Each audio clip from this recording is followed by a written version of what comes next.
Zara was a young black woman in her early 20s, and she had a quiet dignity about her.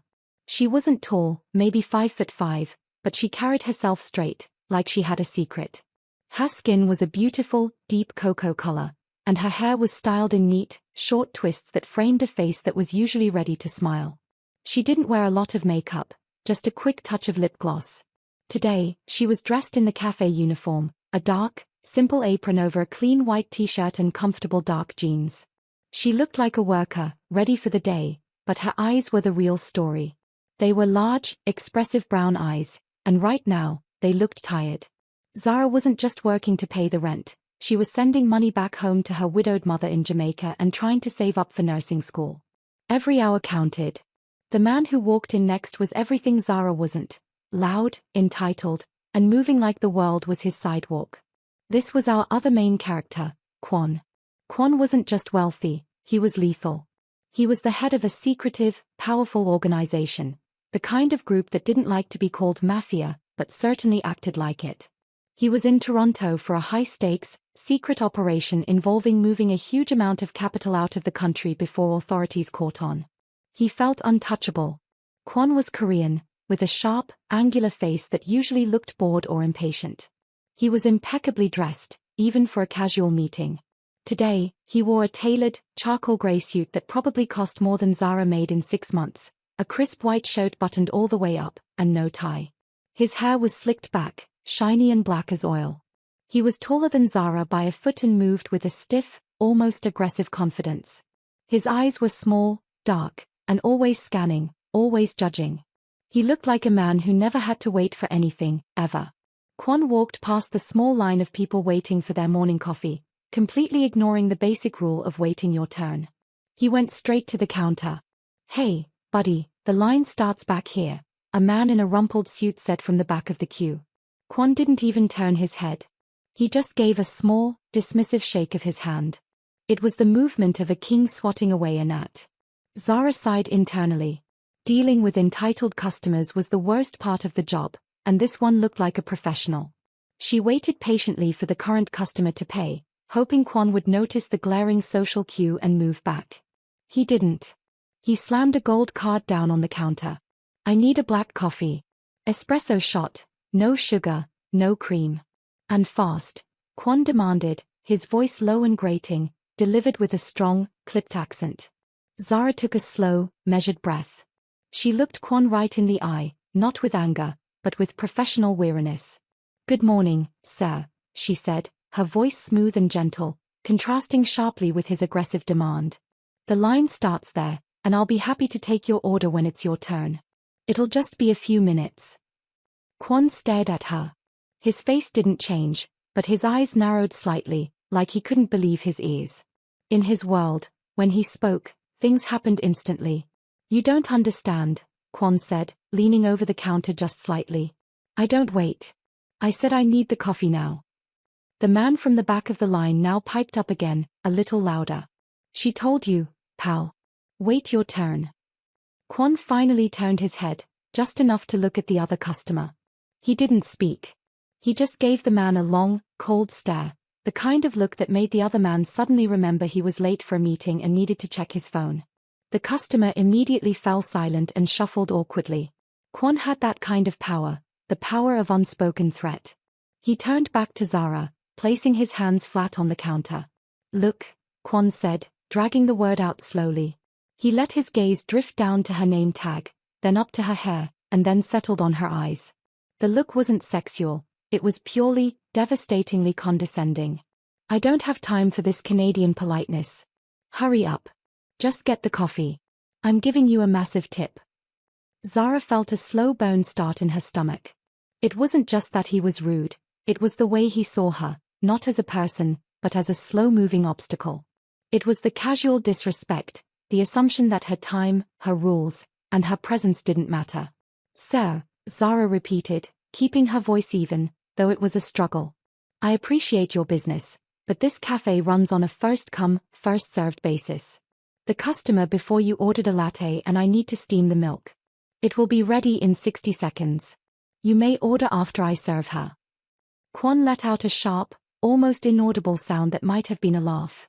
He looked at the customer waiting behind the man in the rumpled suit, a kindly-looking older black gentleman, wearing a simple wool coat.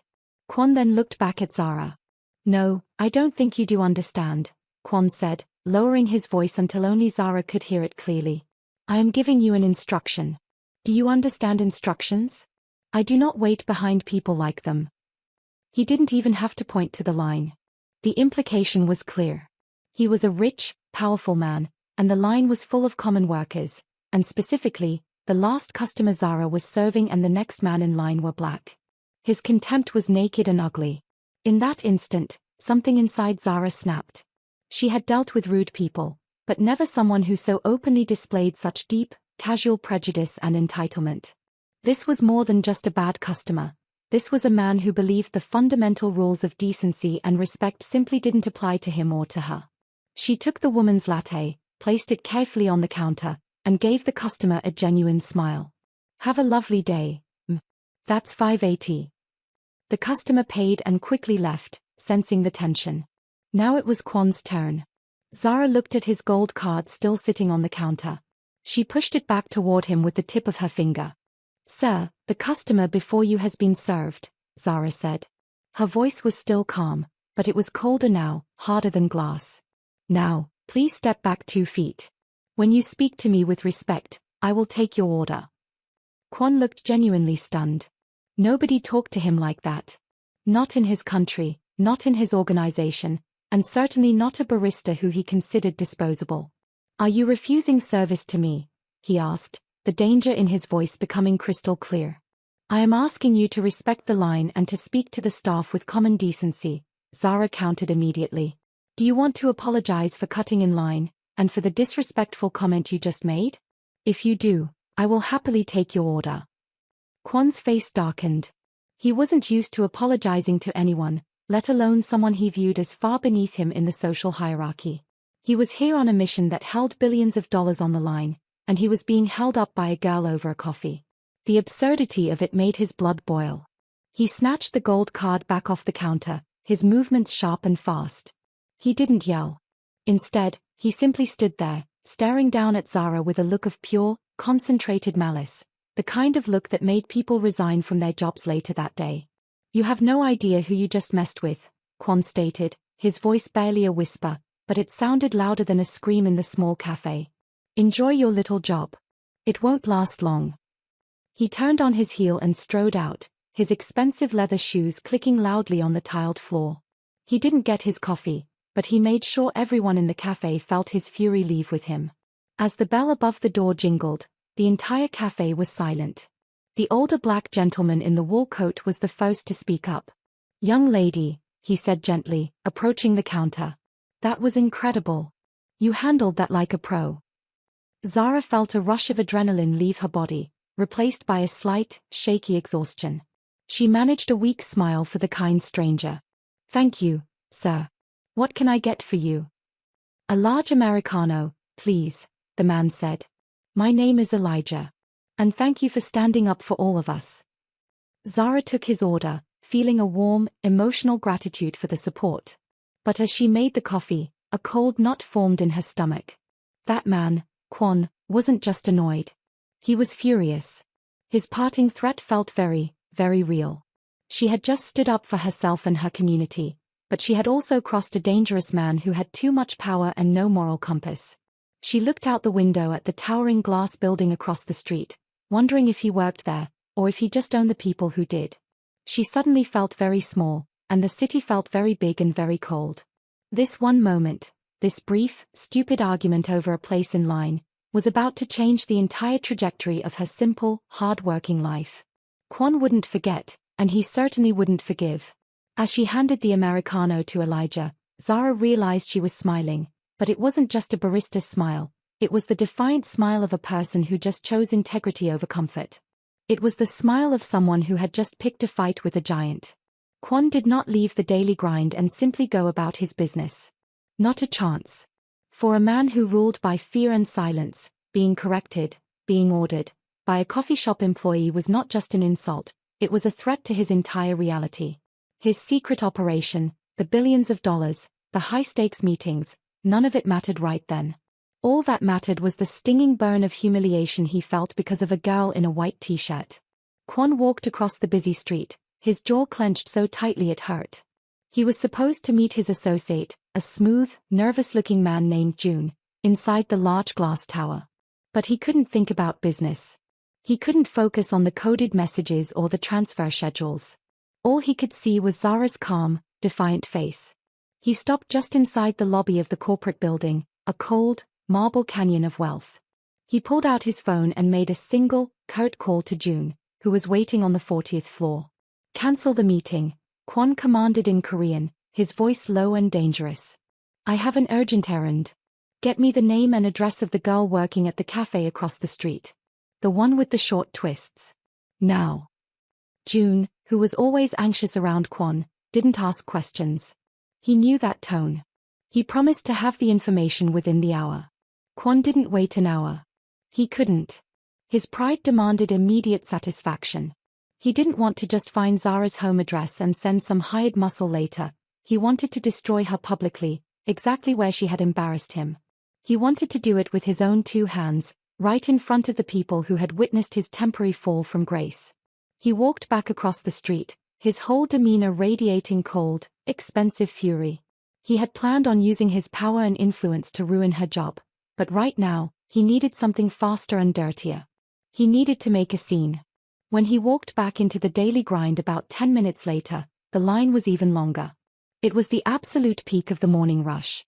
The noise was constant, the grinding of beans, the hiss of the milk steamer, and the chatter of hurried customers. But the moment Kwon stepped through the door, a noticeable chill fell over the room. Everyone who had been there before remembered him. Zara saw him immediately. Her heart gave a hard thump against her ribs. She was taking an order from a young white woman named Clara, who was complaining about a chipped mug. Kwon walked past the line again, even more brazenly this time. He stopped right in front of the counter and looked straight at Zara. He didn't slam anything down. He just stood there, towering over the counter, his expensive suit looking completely out of place against the worn wooden stainless steel. He pulled a thick, tightly rolled wad of cash, at least $1,000 in crisp hundreds, from his inner jacket pocket. He threw the roll down on the counter with a soft, heavy thud. "I have money now," Kwon announced, his voice carrying clearly over the gentle bustle. He wasn't shouting, but his voice cut through the air, demanding attention. He spoke in perfect, deliberate English, ensuring every customer understood. "I want that black espresso. And I want you to apologize to me for wasting my time, for making me late, and for your appalling lack of professional respect." The cafe noise died completely. The hiss of the steamer stopped. Clara, the customer who was complaining about the chipped mug, froze with her mouth slightly open. Every eye in the room was now fixed on the counter, on the $1,000, on the furious Korean man, and on Zara. Zara looked at the money, then at his face. This was the moment of truth. He wasn't threatening her job anymore, he was buying her submission. He was trying to prove, in front of witnesses, that her dignity had a price, and that his money always won. She kept her hands still. She didn't touch the money or the counter. She met his cold, dark gaze with her own tired, but suddenly very steady, brown eyes. "Sir," Zara said, her voice quiet but firm, forcing the entire room to lean in to hear. "I will not apologize for asking you to follow the rules that every other customer in this room respects." Kwon scoffed, a quick, ugly sound. "Rules? You call this place a democracy? You work here. You are an employee. The customer is always right. The customer has the money. You just lost your manners and perhaps your sense of reality." He pushed the cash slightly toward her. "Take the money. Make the coffee. We forget this incident." Zara looked down at the money one last time. She thought of her mother back in Jamaica, of the expensive nursing school tuition, and of the fear of losing this job. She could just take the money, make the coffee, and avoid the fire. It would be the smart thing to do. But the thought of the look in his eyes, the look that said she and people like her were interchangeable, disposable background characters, made her feel ill. She took a clean, black napkin from the dispenser. She placed it carefully on top of the stack of cash. Then, she picked up the stack of cash using the napkin so her fingers never touched the money. She pushed the whole thing, money and napkin, gently back toward him. "Sir," she said, her voice now ringing with absolute confidence. I don't want your money. I make good coffee. I follow the rules. And I treat everyone with respect. I expect the same in return. You came back here to buy my apology, and I am telling you, that item is not for sale. She paused for a beat, letting the weight of her refusal settle in the utterly silent cafe. Then, she took the final, decisive step. Now, for the last time. Either you step to the back of the line and wait your turn, or you need to leave. You are disrupting my business. The entire room was frozen. The air was thick with tension. Customers held their breath, waiting for the powerful man in the expensive suit to explode. Kwon's face turned from cold anger to a kind of stunned, burning confusion. This had never happened. Never. He was used to people cowering, folding, taking the cash and the humiliation. He expected a frightened stutter, tears, anything but this calm, rock-solid defiance. The way she had picked up the money with the napkin, like it was dirty, was a physical rejection he would never forget. He was stunned. He was humiliated. He had just tried to buy off a poor worker in front of 20 witnesses, and she had publicly refused his money and told him to wait in line. He didn't speak. He just scooped up the cash, crushing the $100 bills in his tight fist. He gave Zara a look that was no longer just angry, but actively vengeful. It was a look that promised long, complicated pain. Kwon turned sharply and walked out of the cafe for the second time, but this time, he didn't click. He almost stumbled, his expensive shoes catching slightly on the entrance mat. The public rejection had actually managed to physically shake him. As the door closed, there was a collective, audible gasp, followed by a sudden burst of activity. People started moving, talking, and whispering. That was amazing. A customer named Leo, a young delivery driver, whispered loudly from the line. The man, Elijah, from the first encounter, stepped up again. He didn't need a coffee, but he needed to talk to Zara. Young lady, I don't know who that man is, but you just took a major risk, Elijah said, his voice laced with admiration, but also genuine concern. He looked like trouble, the expensive kind. Zara leaned over the counter, the adrenaline fading and the cold fear returning. I know, Elijah. But I couldn't let him win. I just couldn't. She knew she had won the battle for her own integrity, but she had certainly just signed up for a war. She had no idea how dangerous this man really was, but the intensity of his rage told her everything she needed to know. He was going to come back, and he wouldn't be alone. She just hoped her small cafe job was the limit of his reach. She quickly finished Clara's chipped mug order and worked through the long, backed-up line, the experience making her feel a strange mix of fear and power. She was scared, but she knew she had done the right thing. We're getting into some seriously high stakes here. Zara's courage might cost her everything, and you know a man like Kwon doesn't stop until he gets his revenge.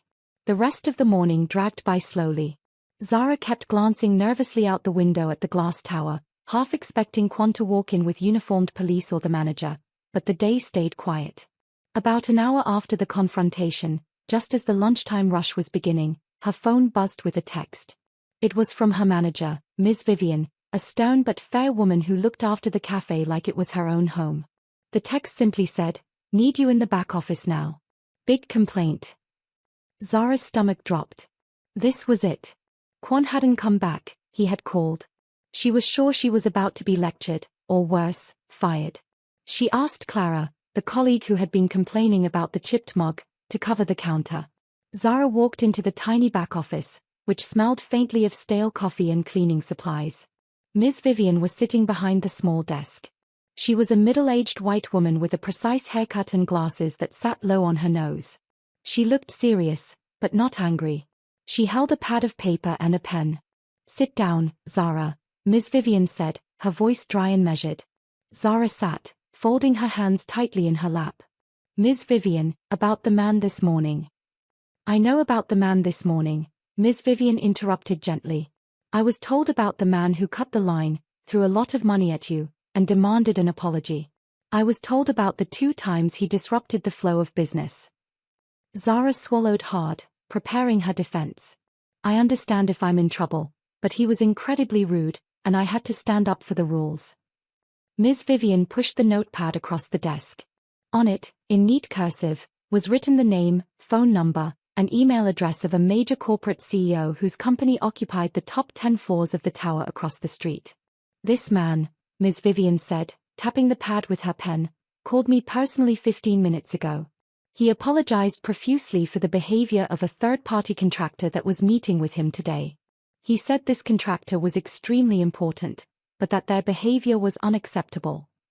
He told me that he was standing in line today, saw the whole thing, and that you handled a very difficult situation with impeccable grace.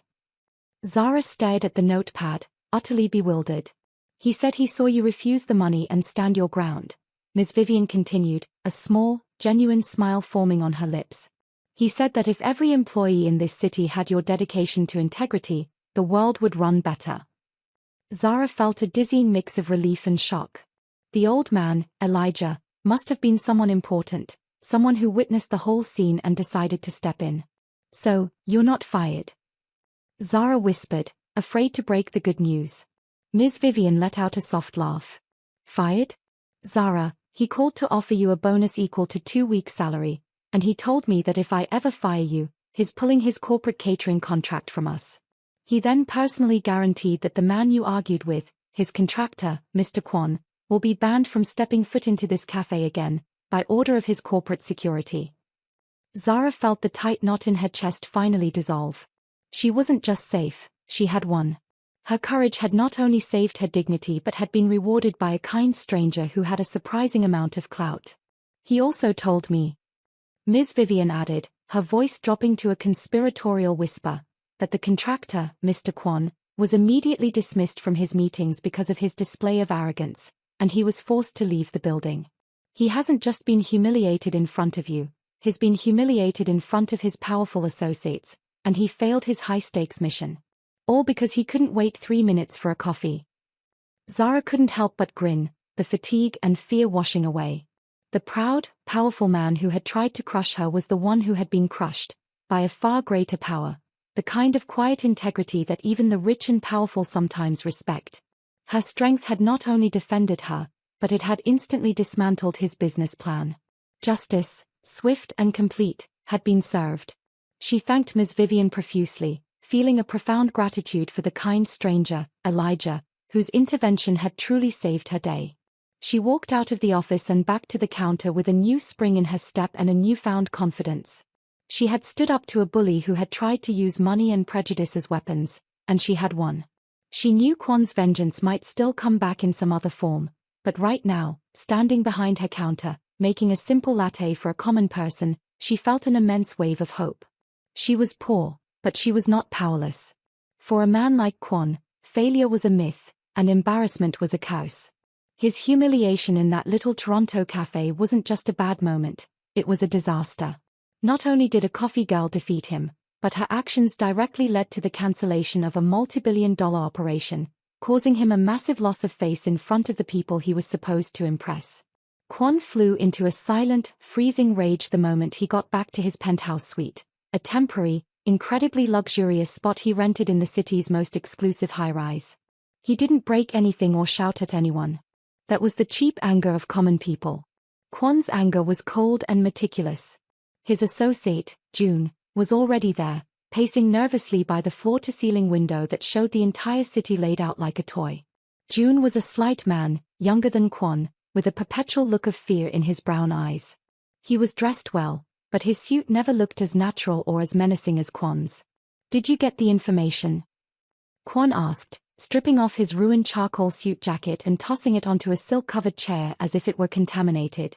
Yes, boss, June stammered, pulling out a slim file folder. But I had to do it quietly. She's just a local. Her name is Zara Dixon. She's 23. Lives in a small apartment complex near the subway line. She works the morning shift at the Daily Grind to pay for nursing school application fees. Kwon didn't look at the file. He walked over to the window, staring out at the cityscape, his reflection a dark, powerful silhouette against the bright glass. No family? Kwon asked, his voice low. Her father passed away 5 years ago, June reported, reading quickly from the file. She lives with her widowed mother, Sonia. Sonia is retired, but she has a small pension from a manufacturing job. They are close. Very quiet life. No debts, no trouble with the law. She's boring, boss. Kwon finally turned, his dark eyes like chips of ice. Boring? This boring girl made me look like a fool in front of the CEO of North Star Capital, and cost us 5 days of planning and millions in lost momentum. She is not boring, June. She is a viper in cheap clothing. He walked toward the file on the desk but stopped short of touching it. I need to know everything. Not just her address. I need her bank statements, her medical records, her school transcripts. I need the name of her cousin's dog if she has one. I need to know what she fears most. June shifted uncomfortably. Boss, we are here for the offshore transfer. This revenge is unnecessary. We should focus on the mission. Kwon looked at June, and the temperature in the room seemed to drop 10 degrees. I will not be corrected by a woman who makes $8 an hour. This is not about the mission anymore, June. This is about control. If I let this go, what happens when the next person disrespects me? This is a fundamental structural problem. She must be taught her place, and she must be terrified into submission. This is how we maintain power. June immediately backed down. Yes, boss. My apologies. I will start the deeper surveillance. Kwon nodded, a thin, cruel smile touching his lips. No, June. Not you. You need to fix the mission. I need someone quiet and very good at disappearing into the background. I need a ghost. He pulled out his own burner phone and made a call to a contact in New York City, a man who specialized in high-end, discreet surveillance. Within the hour, a skilled operative was already on a private flight to Toronto, paid for with Kwon's unlimited cash. The secret wait. Meanwhile, across town, Zara was finishing her shift. She had the bonus check tucked safely in her purse, a fantastic cushion that eased her anxiety about school. But the fear of Kwon lingered, like the smell of smoke. She took the subway home, a slightly older train car rumbling beneath the bustling city. The moment she stepped off at her stop and walked the short, familiar path to her apartment, she felt a familiar weight settle on her shoulders, a weight Kwon had no idea about. Zara lived with her mother, Sonia, in a modest brick building that was clean, but clearly old. Sonia was a lovely woman, a few years older than Ms. Vivian, with warm, silver streaks running through her coiled hair. Her skin was the same beautiful cocoa as Zara's, but her eyes held a deeper, more profound sadness. Sonia was a proud, hard-working woman who had spent 30 years in Canada, sacrificing everything for her daughter. The moment Zara walked through the door, the small apartment felt instantly warm and comforting, smelling of fried plantains and rice. "How was work, my little warrior?" Sonia asked, turning from the stove with a kind, gentle smile that made the sadness in her eyes soften. "It was crazy, Mama," Zara said, kissing her cheek and placing the check carefully on the counter. She briefly, but carefully, told her mother about the confrontation, exaggerating the happy ending, the CEO's reward, and minimizing the genuine threat, Kwon's terrifying look. Sonia's smile faded a little. "You are too much like your father, Zara. Always standing up to the big stick. I worry, child. The world doesn't always reward bravery." "I know, Mama," Zara said, sitting down and taking a deep breath. She had to talk about the real stress, the one Kwon's rudeness had reminded her of. "Mama," Zara started, her voice dropping. "I made another application for nursing school. But I had to use the old address again." 2 days later, the ghost Kwon had hired arrived in Toronto. His name was Marcus. Marcus was a white man in his late 40s, blending perfectly into the crowd of Canadian business travelers. He wore simple, dark clothing and carried a nondescript backpack. He was quiet, efficient, and his eyes missed nothing. Marcus didn't approach Zara. He didn't even go to the cafe. He went straight to the apartment complex Zara and Sonia lived in.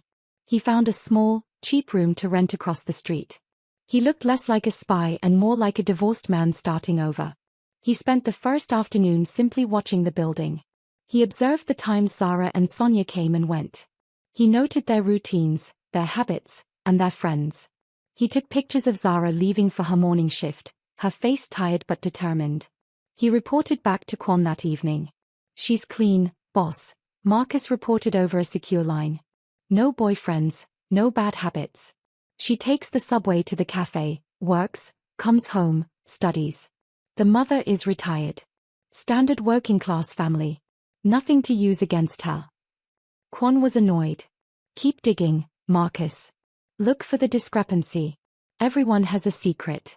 Look at her bank accounts, her utility bills. No one lives that perfectly simple. Find the string I can pull. Marcus accepted the order. He was a professional, and he knew how to look beyond the surface. He started checking public records, tax forms, and old databases. When he ran Zara Dixon's current name and date of birth through the Canadian tax registry, everything was clean. But then, he ran her mother, Sonia's, name. And something flagged. A tiny, almost invisible discrepancy in the social security number that suggested the record was less than 6 years old, but the stated employment history was 30 years long. It was a faint, almost imperceptible smudge on an otherwise clean slate. Marcus smiled, a cold, hungry expression. He knew he had found his string. He had found the deep, dark secret that Kwon could use. The simple coffee girl was not who she claimed to be. The obsession had begun. Kwon just wanted to hurt her ego, but now he had stumbled onto a dangerous secret, a secret that, if exposed, wouldn't just cost Zara her job, but possibly her life and her mother's. The game had just changed from a petty feud to a matter of survival, and neither Kwon nor Zara knew how deep the rabbit hole went. The tension is mounting. Zara's past is about to collide with Kwon's vengeful present, putting her and her mother in serious danger. You don't want to miss what Kwon does next when he learns the truth about Zara's identity. Kwon was a man accustomed to success, and now, failure had poisoned his every waking moment. The humiliation from the cafe, combined with the professional disaster of his mission being cancelled, had turned his cold, calculating anger into a hot, brittle obsession. He was stuck in Toronto, waiting for June to patch up the damage and reschedule the corporate meeting. He felt trapped. To make things worse, Marcus, his surveillance man, had just delivered a startling report. Zara Dixon's life was a lie. The names, the dates, it was all clean on the surface, but the underlying records were suspiciously young. She was hiding something big, something that went beyond simple financial struggles. This new information didn't calm Kwon, it infuriated him more. He hated being fooled. He hated secrets he didn't control. Kwon decided he needed air. He didn't want to talk to June, and he certainly didn't want to think about the billions in delayed funds. He needed to walk, to remind himself that he was still powerful. He left his penthouse and wandered into the dense, busy streets of downtown Toronto, avoiding the glass tower and the infamous cafe. He ended up in a slightly older, less flashy district, a part of the city with independent bookstores, small ethnic grocery stores, and quiet public parks. It was the kind of place ordinary Kwon people stopped in front actually of lived her, and shopped. blocking her path. Kwon was dressed down He today, didn't smile. slightly. He wasn't He wore overtly expensive, threatening, dark but his jeans, presence, a black tall, turtleneck, imposing, and a long, and dressed in tailored heavy coat, black, the was kind of intimidating clothing that enough still on its screamed own. wealth but Miss allowed him to Dixon, move quickly. Kwon said, He looked using at the her common name people for the walking first by time. with disdain. Hearing it but from he his forced lips, himself to so focus close, on the architecture. sent a shiver down And then Zara's he saw spine. her. We need It to wasn't talk. a setup. We It have was a nothing to genuine, talk about, cruel twist sir, of fate, Zara said. Zara was Clutching coming her out of a pharmacy small, bag tight bright against her pharmacy, chest. carrying She a forced prescription herself bag. to stand tall, She wasn't remembering in her her win uniform. at the cafe. She was in a simple, You were banned knitted from the black cafe. sweater and jeans. I suggest a dark you go green back to toque your pulled nice over her building and twists. leave me alone, She or looked I will tired. call the police. Her shoulders slumped slightly Kwon under the laughed, weight of a worry harsh, about her mother, dry sound Sonia, that had no who humor had in been it. struggling with a Police? persistent cough lately. You think I'm afraid She of the didn't see him police? at first. No, my She was dear. looking down at her I phone, wanted to see you texting here, her mother alone, about the medicine. because I realized Kwon something stopped important. dead in his tracks. He His stepped heart, closer, usually invading a her steady, space, mechanical his eyes pump, boring gave into a hers. single, hard I bump realized against his that I may ribs. have been too The sight impulsive of her, at the unarmed, cafe. alone, I was in wrong a to setting cause a far scene. from her protected I had a counter, bad day. sent a rush I of was dangerous delayed on a excitement through very him. expensive It trip. was a chance, a gift Zara from blinked, fate. Surprised. He didn't hesitate. This was not the He icy crossed the rage she street with expected. a long, quick It stride. almost sounded like Zara an finally apology? looked up from her Are phone you just as he was apologizing? nearly on She top of asked her. skeptically. Her body I tensed am instantly. explaining. The Kwon blood corrected drained from her sharply, face, and an her explanation eyes, is usually worth more warm, than a simple went wide apology. and cold with I am recognition telling you and that fear. you interfered with something you don't she whispered, understand. taking a I half want to step offer back, you money, ready to bolt. a significant amount, for your time, and for the inconvenience I caused you. He paused, his eyes searching hers, looking for the flicker of greed, the weakness he could exploit. Let's call it a peace offering, Kwon added, trying to sound reasonable. I will pay you $10,000. You take the money, and you forget my face. We are done. A quiet end. Zara stared at him, bewildered by the shift. $10,000 was life-changing money for her. It would cover a whole year of nursing school, maybe two. It would solve all her current financial problems and give her mother real peace. But then she remembered his face at the cafe, the way he looked at her like dirt. She remembered the sheer malice. This wasn't a peace offering, it was a way for him to finally win, to buy back the dignity he felt she had stolen. It was a way for him to believe he could still buy anyone, anywhere. And he would never give her that money without believing that he had just bought her silence and her submission. "No, thank you, sir," Zara said, shaking her head. The refusal was harder this time, because the temptation was real. "I don't want your money. You don't owe me anything. You already paid for your rudeness when you lost your contract." Kwon's eyes narrowed instantly, the veneer of civility shattering. "You keep talking about my contract. Do you think that little CEO's reward was your victory? You think that petty bonus means you beat me?" He stepped closer still, his voice dropping to a dangerous hiss. This was where the cracks began to show. "I am offering you $10,000, and you are worried about your pride? Do you know what I could do with $10,000? I could find out every single thing about you.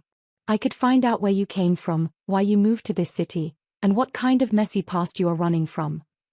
Kwon wasn't making a threat, he was stating a fact based on Marcus's report. He was using his knowledge like a surgical knife. Zara's blood ran cold. The pharmacy bag almost slipped from her fingers. He didn't just know her name, he knew she was hiding something. He had been digging. "What are you talking about?" she stammered, forcing her face to remain blank, but the fear was visible in her wide eyes. Kwon saw the fear and seized on it like a predator. "Oh, you know exactly what I'm talking about, Ms. Dixon. The girl who is so honest she won't take a tip, but whose entire identity seems to have been invented 5 years ago. The addresses that don't quite line up. The deceased father who has no obituary under that name." He leaned in, and this time, the true, raw anger of a man under extreme pressure came spilling out. His voice cracked with frustration, and for the first time, the calculated malice was replaced by a glimpse of genuine, frantic need to assert control. "I was humiliated, Zara. I lost time, money, and face. I am not used to that. You, a nobody, a person who doesn't even seem to exist outside of this cafe, you did that to me. And you think I'm going to let you walk away with your dignity intact?" "You are insane," Zara whispered, trying to back away. "You are making up lies. Leave me alone." "Lies?" Kwon challenged, his chest heaving slightly under the expensive coat. "Tell me, Zara. Where were you 5 years ago? And what was your mother's name before Sonia? I know you're hiding. And I will find out why. I will pull the thread until your whole life unravels. I don't care about the $10,000. I want the control back." In that moment, Zara realized she was not dealing with a simple bully or an arrogant businessman. She was dealing with a man whose immense power had kept a fragile ego intact. The failed mission and the public humiliation had caused a serious, emotional break in his composure. He was acting on raw, personal rage, and that made him incredibly dangerous. She had to strike back now, or she would fold. She had to remind him that she was not an easy target. She remembered her father's mantra, "When they roar, you whisper the truth." Zara took a deep breath, standing her ground again. She looked up at his furious, demanding face. "You're right, sir," Zara said, her voice surprisingly steady, considering the seismic shift in her stomach. "I have secrets. We all do. But mine are hiding me from people who would hurt me. Yours are just hiding how much of a failure you are right now." Kwon froze. Her simple, brutal word, failure, was exactly what he was running from. "You're here, trying to scare a barista with $10,000 and made-up stories about my mother," Zara continued, pressing the advantage. She spoke the truth she saw. "Your meeting was cancelled. Your mission failed. The great powerful man who won't wait for coffee has nothing to do right now but harass a woman leaving the pharmacy." She looked him up and down with genuine pity. "You can't even go back to the cafe. The whole city knows you're a man who loses his temper over a 3-minute wait. You're not terrifying, sir. You're just lost." That was the final blow. Her words, simple, easy to understand, and completely true, hit him like a physical force. The entire facade of control he maintained over his emotions, his mission, and his life completely collapsed for a split second. Kwon's eyes lost their focus, and his lips parted slightly. The color drained from his already pale face. The intense frustration, the shame of being banned from the building he was supposed to conquer, and the realization that this girl saw straight through his wealth and threats to his professional inadequacy, it all hit him at once. He looked profoundly hurt, like a child who had been told his favorite toy was fake. He didn't respond. He just stood there, breathing heavily, the crack in his emotional armor now visible for all to see. Zara didn't wait. She used the moment of his stunned silence to slip quickly around him. "I'm calling the police if I see you near my home or my work again," she said, her voice now hard and commanding. "Go fix your mission, sir. Leave me out of your drama." She walked away quickly, her heart pounding against the fragile paper bag. She didn't look back until she had rounded a corner and was sure he wasn't following. She was shaking, but she had survived the second, even more dangerous clash. She hadn't just stood up to him, she had seen his weakness, and she had exploited it. Now, she was absolutely certain of two things: she was in genuine danger, and he was not going to stop. He needed to destroy her to fix himself. The battle has moved off the counter and into the streets, and now Kwon knows Zara's biggest secret, that she has won. And Zara just found Kwon's emotional weak spot, the fear of being seen as a failure. Their conflict is now deeply personal and terrifying. Zara's legs felt like rubber as she walked the last few blocks to her apartment. Her apartment building, usually a comforting sight, now looked like a target. She didn't dare look behind her, but she could still feel Kwon's furious presence lingering in the air. She knew she had done the right thing, standing up to him. She knew her courage had won the day. But this second clash was different. At the cafe, she beat his arrogance. On the street, he had struck at her deepest fear, the past. "Where were you 5 years ago?" The question echoed in her head, sharp and cold. How did he know? Had he found the fake IDs already? The moment he started digging, the whole quiet life she and her mother, Sonia, had built here in Toronto would come crashing down. When Zara finally got inside the small, familiar apartment, she locked the door with 2 clicks and stood against it, breathing heavily. The apartment was warm, filled with the usual comforting smells of home, but the fear she carried made everything feel hollow. Sonia was in the living room, knitting a blanket, her silver-streaked hair catching the late afternoon light. She looked up, her kind eyes immediately registering Zara's distress. "My heart, you look like you saw a ghost," Sonia said, setting the needles down carefully. Zara walked over and sat down hard on the sofa next to her mother. She took Sonia's hand, the familiar touch offering a small anchor. "I saw him again, Mama," Zara confessed, her voice thick with panic. "The man from the cafe. Kwon. I saw him near the pharmacy." Sonia's face tightened. "What did he do? Did he threaten you?" Zara swallowed. She couldn't tell her mother that Kwon knew they were using false names. She couldn't add that burden to Sonia's already heavy heart. "He tried to bribe me," Zara lied, keeping the worst part hidden. "He offered me $10,000 to apologize to him and forget the whole thing. He wanted to buy back his pride. I told him no. I told him he was a failure." Sonia looked at her daughter, her pride battling with her fear. "You are a fool, but you are my fool," she murmured, patting Zara's hand. "That is a lot of money to refuse, Zara. He is dangerous. We need to be invisible. Now he's obsessed." "He is obsessed because I beat him, Mama," Zara insisted, trying to sound confident. But her eyes were far away, lost in the shadows of their old life. The truth was, the fear of exposure was nothing compared to the guilt that Zara carried every single day. That guilt was what kept her up at night, what fueled her endless shifts at the cafe, and what was truly driving her entire life. She stood up and walked to the small bookshelf in the corner, where they kept a handful of worn novels and a collection of old photo albums. Hidden deep behind the last row of books was a small, locked metal box, no bigger than a dictionary.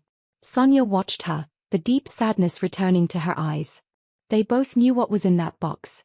"You still look at it, child?" Sonia asked softly. "I have to, Mama," Zara whispered. Inside the box wasn't jewelry or cash. It was a single, beat-up, external hard drive, wrapped tightly in a plastic freezer bag. It had belonged to Zara's father, Lincoln. Lincoln Dixon wasn't just a warehouse foreman. He was a good man who had stumbled onto something massive. 5 years ago, the New Jersey street gang that killed him wasn't running a local operation. They were simply the hands and the muscle for a much, much bigger, highly organized international network. A network that used legitimate-looking businesses to smuggle things and wash money. Lincoln had been a foreman at a logistics company that, unknowingly at first, was being used as a front. He saw the unusual shipment logs, the coded invoicing, and the staggering amounts of money being moved. He started tracking it all, making digital copies of manifests and encrypted communications, believing he could turn it over to the authorities and stop them. The day he was killed, he had been trying to get the hard drive to an FBI contact. He never made it.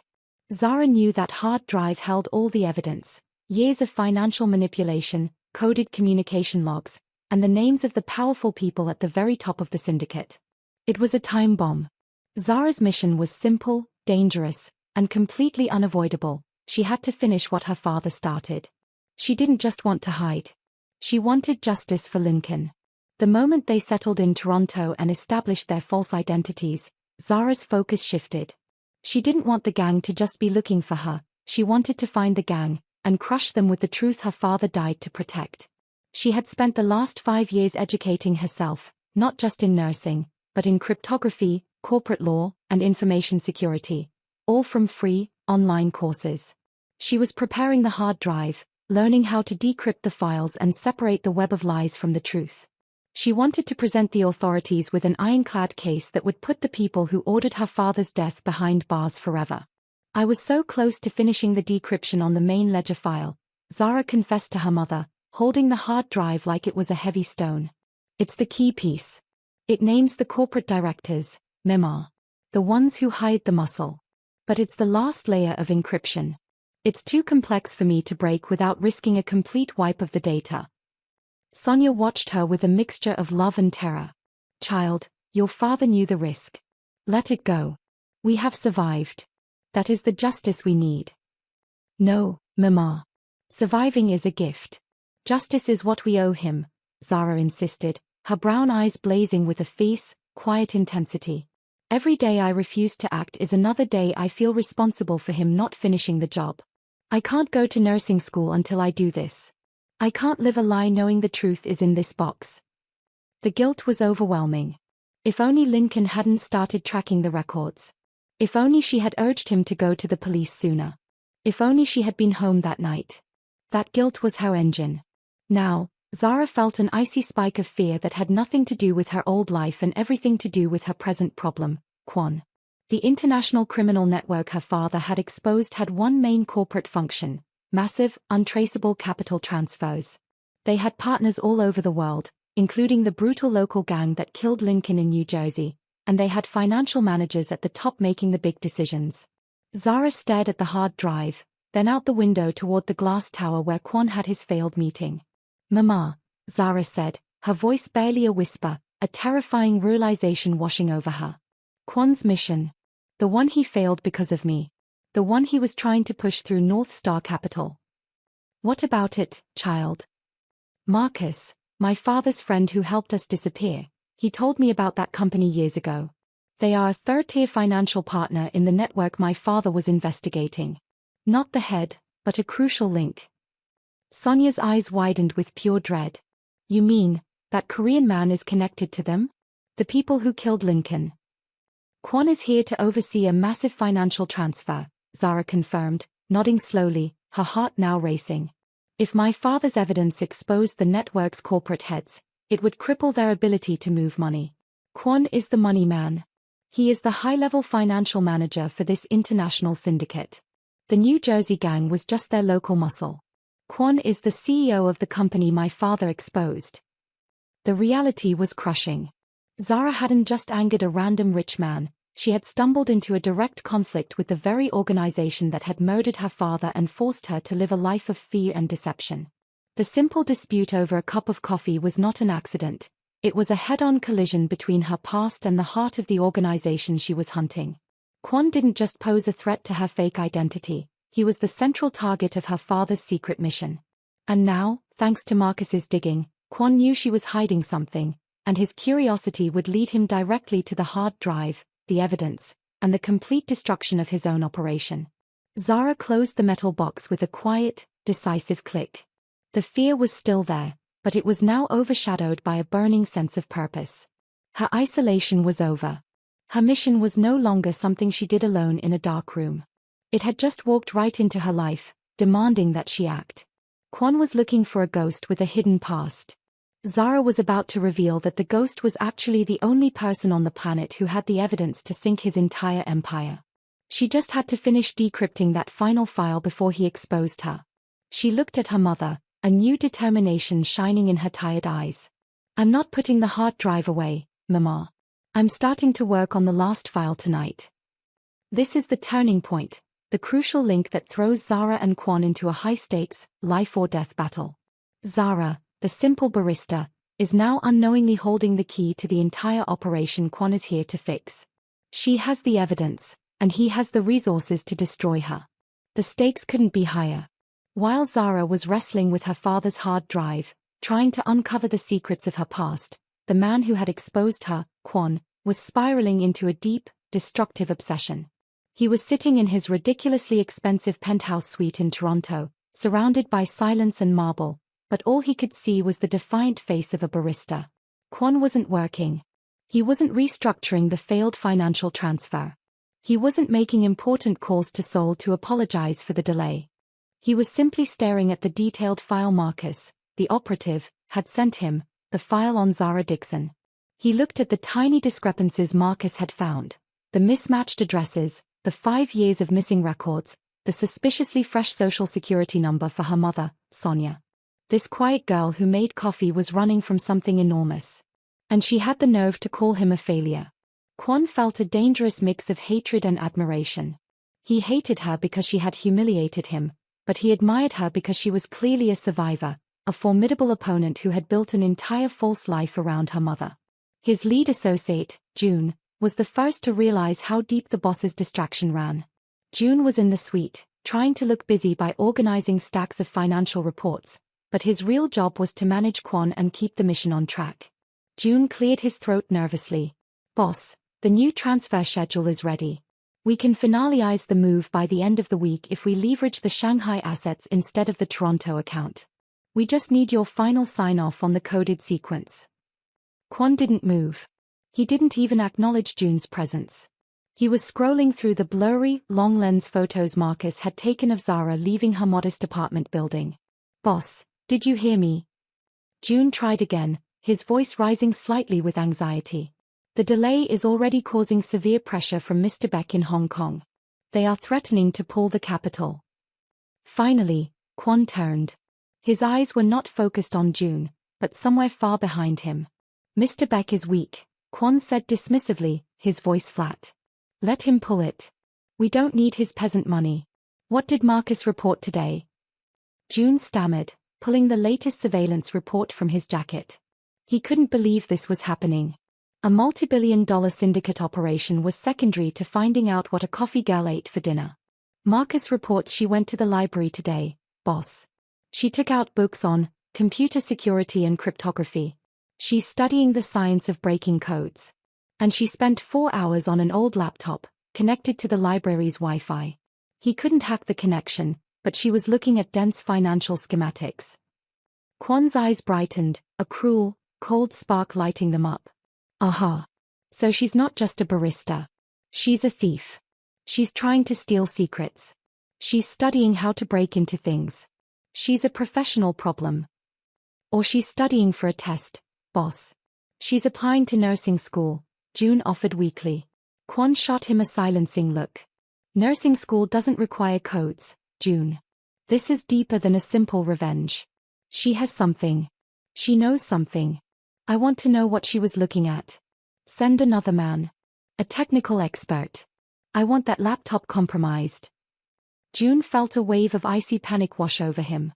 Kwon was becoming reckless. Sending a technical expert to compromise a laptop in a public library was the kind of amateur move that drew unnecessary attention from local police and security agencies.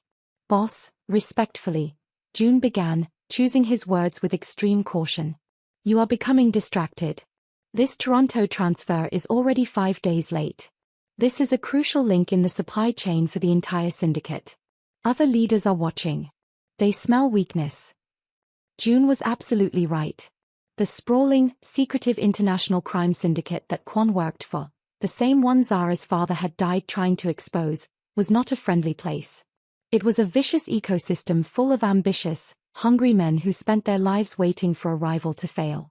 The failure of the Toronto transfer was a massive, public sign of trouble. The delay meant that money was sitting still, and in their world, money that wasn't moving was money that could be tracked, frozen, or stolen. One of those hungry men watching was a distant cousin of Kwon's, named Minute Ho. Minute Ho was a high-ranking manager in the same syndicate, but he handled the manufacturing and supply lines, a much dirtier, more violent business than Kwon's clean finance work. Minute Ho was always jealous of Kwon's privileged background and his fast rise to the top of the financial division. Minute Ho was currently back in Seoul, South Korea, drinking expensive whiskey and watching the live reports coming in about the Toronto fiasco. He is spending his time chasing a girl, Minute Ho scoffed to his own nervous associate. The great Kwon, the financial genius, is paralyzed by a petty insult. He has lost his focus. He has lost his mind. Minute Ho saw the opportunity clearly. If Kwon failed this operation, and the syndicate lost face, the leadership position that Kwon held would become open. Minute Ho could step in, save the mission, and seize control of the financial division. Call Mr. Lee in Zurich, Minute Ho commanded, his voice sharp and confident.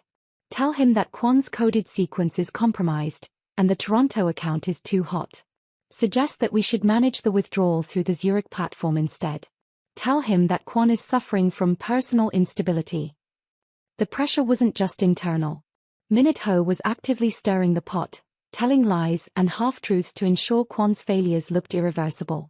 Kwon was so focused on Zara's small lie in Toronto that he couldn't see the massive, life-threatening conspiracy building against him across the world.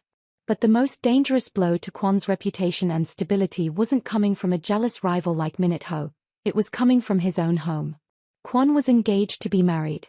His fiancée, Eun-ji, was the daughter of a hugely powerful, connected politician in Seoul. Their marriage was not a love match, it was a merger of power, designed to protect Kwon's business with political influence and provide Eun-ji with the wealth and status she craved. Eun-ji was an extremely beautiful woman in her late 20s, with long, silky black hair always perfectly styled, and a wardrobe that screamed quiet, undisputed luxury. She wore subtle, elegant makeup, but her eyes, like Kwon's, were always assessing, always calculating. She had a bitter, jealous streak that Kwon had always ignored. Eun-ji was furious. She didn't care about the billions in delayed funds, but she cared deeply about her image. She was supposed to be married to the next powerful leader of the syndicate's finance division. Reports that Kwon was distracted and jeopardizing their future because of a foreign woman were intolerable. Her high society friends were already whispering. She was also deeply jealous. She was convinced Kwon was using the Toronto trip as an excuse to conduct an affair. The fact that he was obsessing over a low-level barista only made her fury more focused. Eun-ji sat in her elegant Seoul apartment, staring at the blurred photo June had mistakenly sent to the family chat, a photo meant for an internal report that showed the exterior of the daily grind. She called her cousin, Hyeon, a junior manager who worked inside the same North Star Capitol building in Toronto that Kwon had been banned from. Hyeon, listen carefully, Eun-ji commanded, her voice like chilled silk. I need you to confirm a few things for me. That little cafe across the street from your lobby, the daily grind. Does the girl with the short, dark twist still work there? Hyeon, terrified of his powerful cousin, confirmed that Zara was still working the counter. Good, Eun-ji said. Now, I need you to quietly send a report to the corporate compliance office. Not to Kwon's people. To the independent compliance manager. State that you have noticed Mr. Kwon and his associate repeatedly trying to access the North Star systems using unauthorized credentials, especially after being banned from the building. Make it look like a security risk, not a personal matter. Hyeon stammered, but Eun-ji, that's a lie. They are just delayed. It's not a lie if they tried to fix their failure, is it? Just say you noticed unauthorized attempts, Eun-ji insisted, her voice hardening.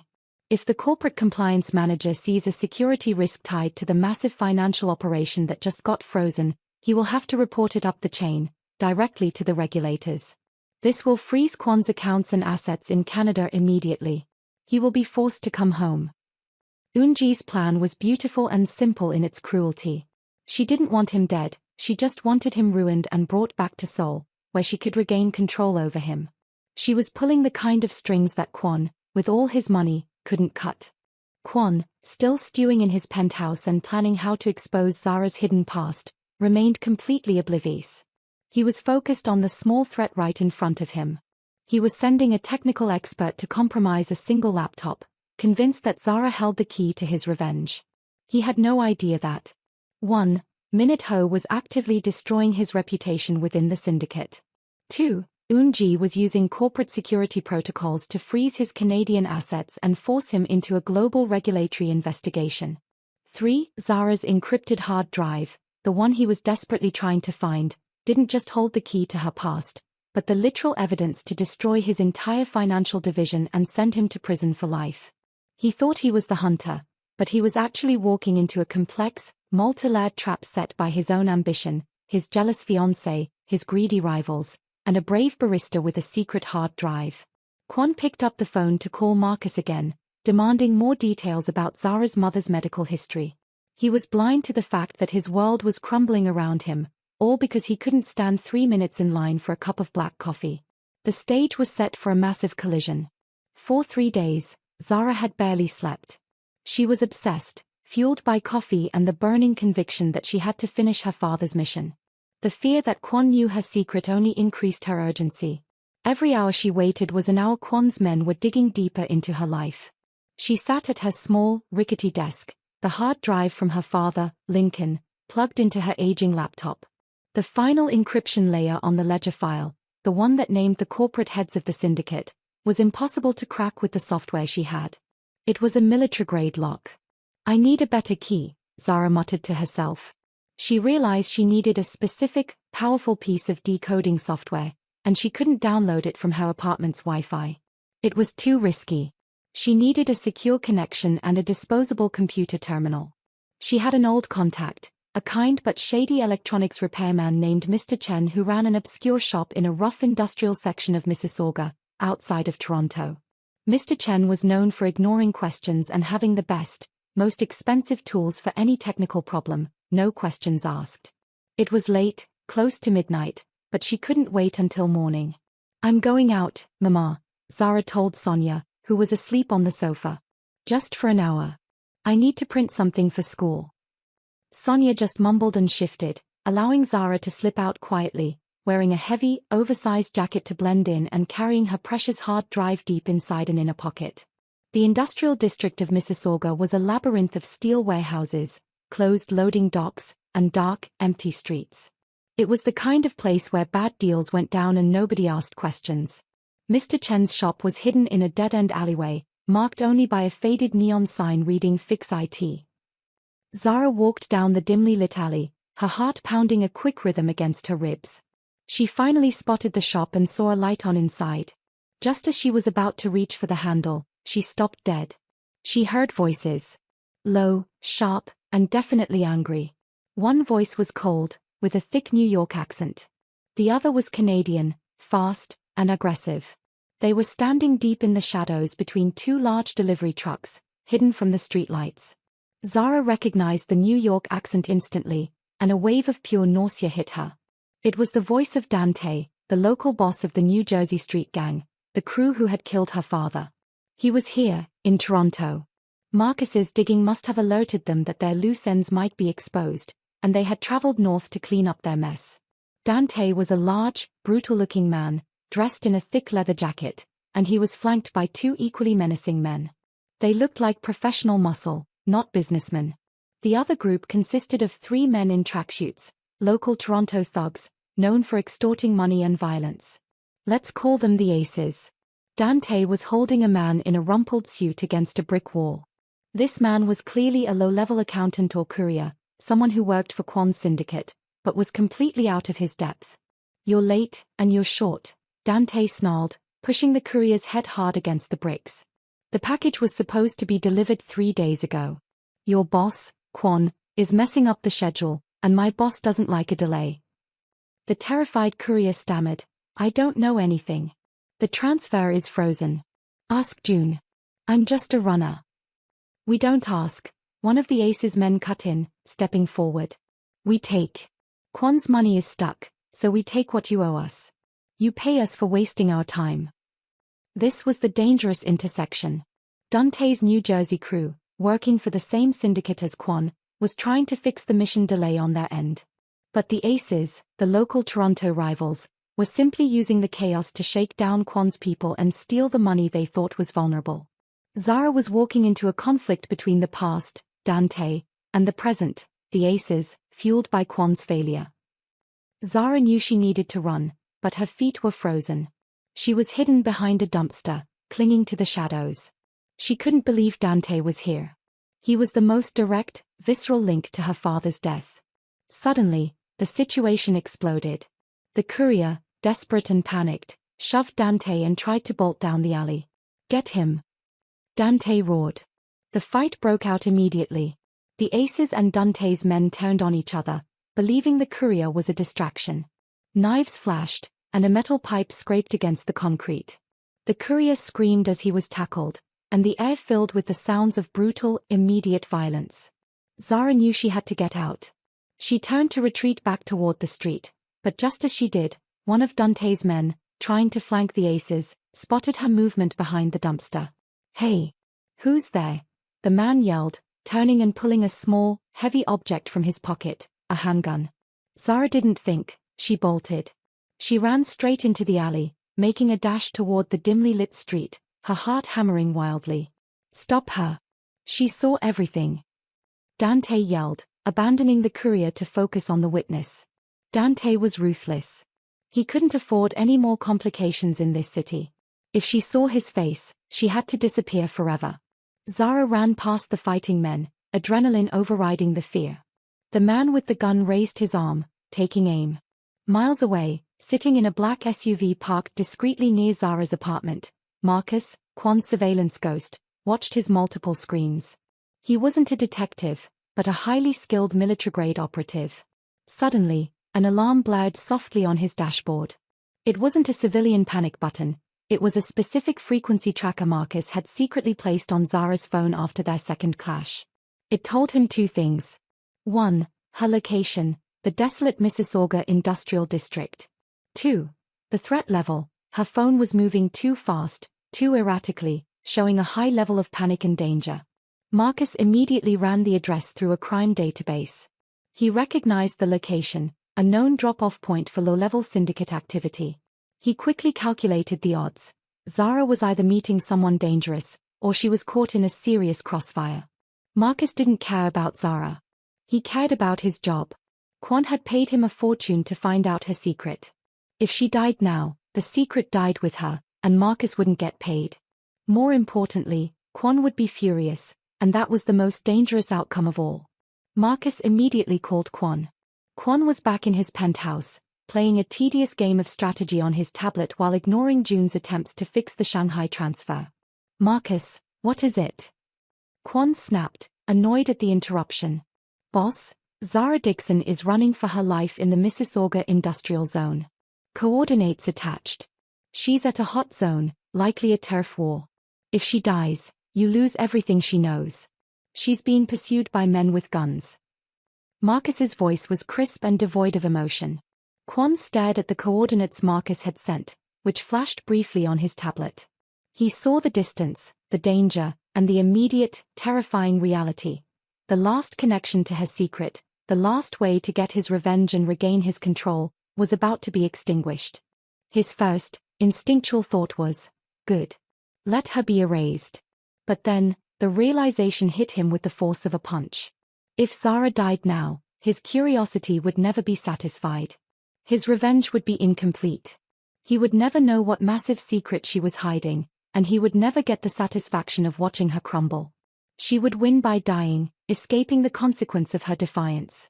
His rage was so absolute, so consuming, that he realized he needed her alive more than anything else.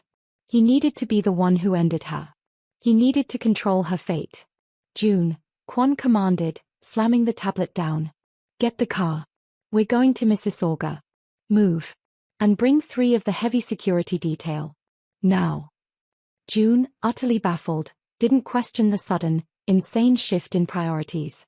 Kwon was abandoning a multi-billion-dollar financial strategy to chase a barista into a gang war. June knew the boss had finally lost it. Kwon's black, armored sedan, driven by a silent, professional driver, tore through the city streets. Kwon sat in the back, silent and cold, his mind racing. He was going to save the one person he hated most in the world. The irony was suffocating. They arrived at the industrial zone just as Zara, exhausted and terrified, reached the main street. She was running blindly, the man with the gun, Dante's enforcer, just meters behind her. Kwon's car didn't stop. It sped up. With a sudden roar of the engine, the black sedan swerved violently, cutting off the pursuing gunman, forcing the enforcer to slam into the side of a parked shipping container to avoid being hit. The car didn't touch the man, it simply removed him from the chase with a precise, violent maneuver. Zara, seeing the massive black car, thought she was about to be run over. She stumbled and fell onto the curb, scrambling to get up. The sedan screeched to a halt beside her. The back door opened instantly. Kwon didn't look at her. He spoke to his 2 large, stone-faced security men in the front seat. Go. Finish them. Clean up the chaos. Anyone who touches my interests in this city, eliminate the threat. Do not harm the girl.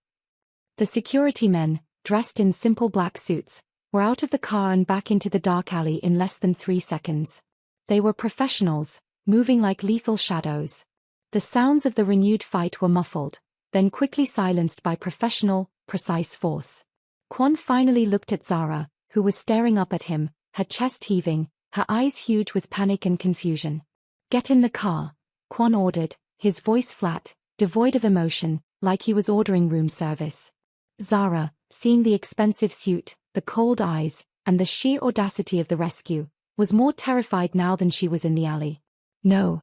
You did this, she gasped. If I did this, you would be dead, Ms. Dixon, Kwon snapped, annoyed. He reached out and grabbed her arm, pulling her with a surprising, gentle force into the safety of the back seat. He did not let go until the door was slammed shut. He spoke to the driver. Go back to the penthouse. Quietly. As the car pulled away, leaving the silent, now empty alley behind, Zara realized that the man she hated, the man who was hunting her, had just saved her life. He looked down at her, the confusion in his own eyes mirroring hers.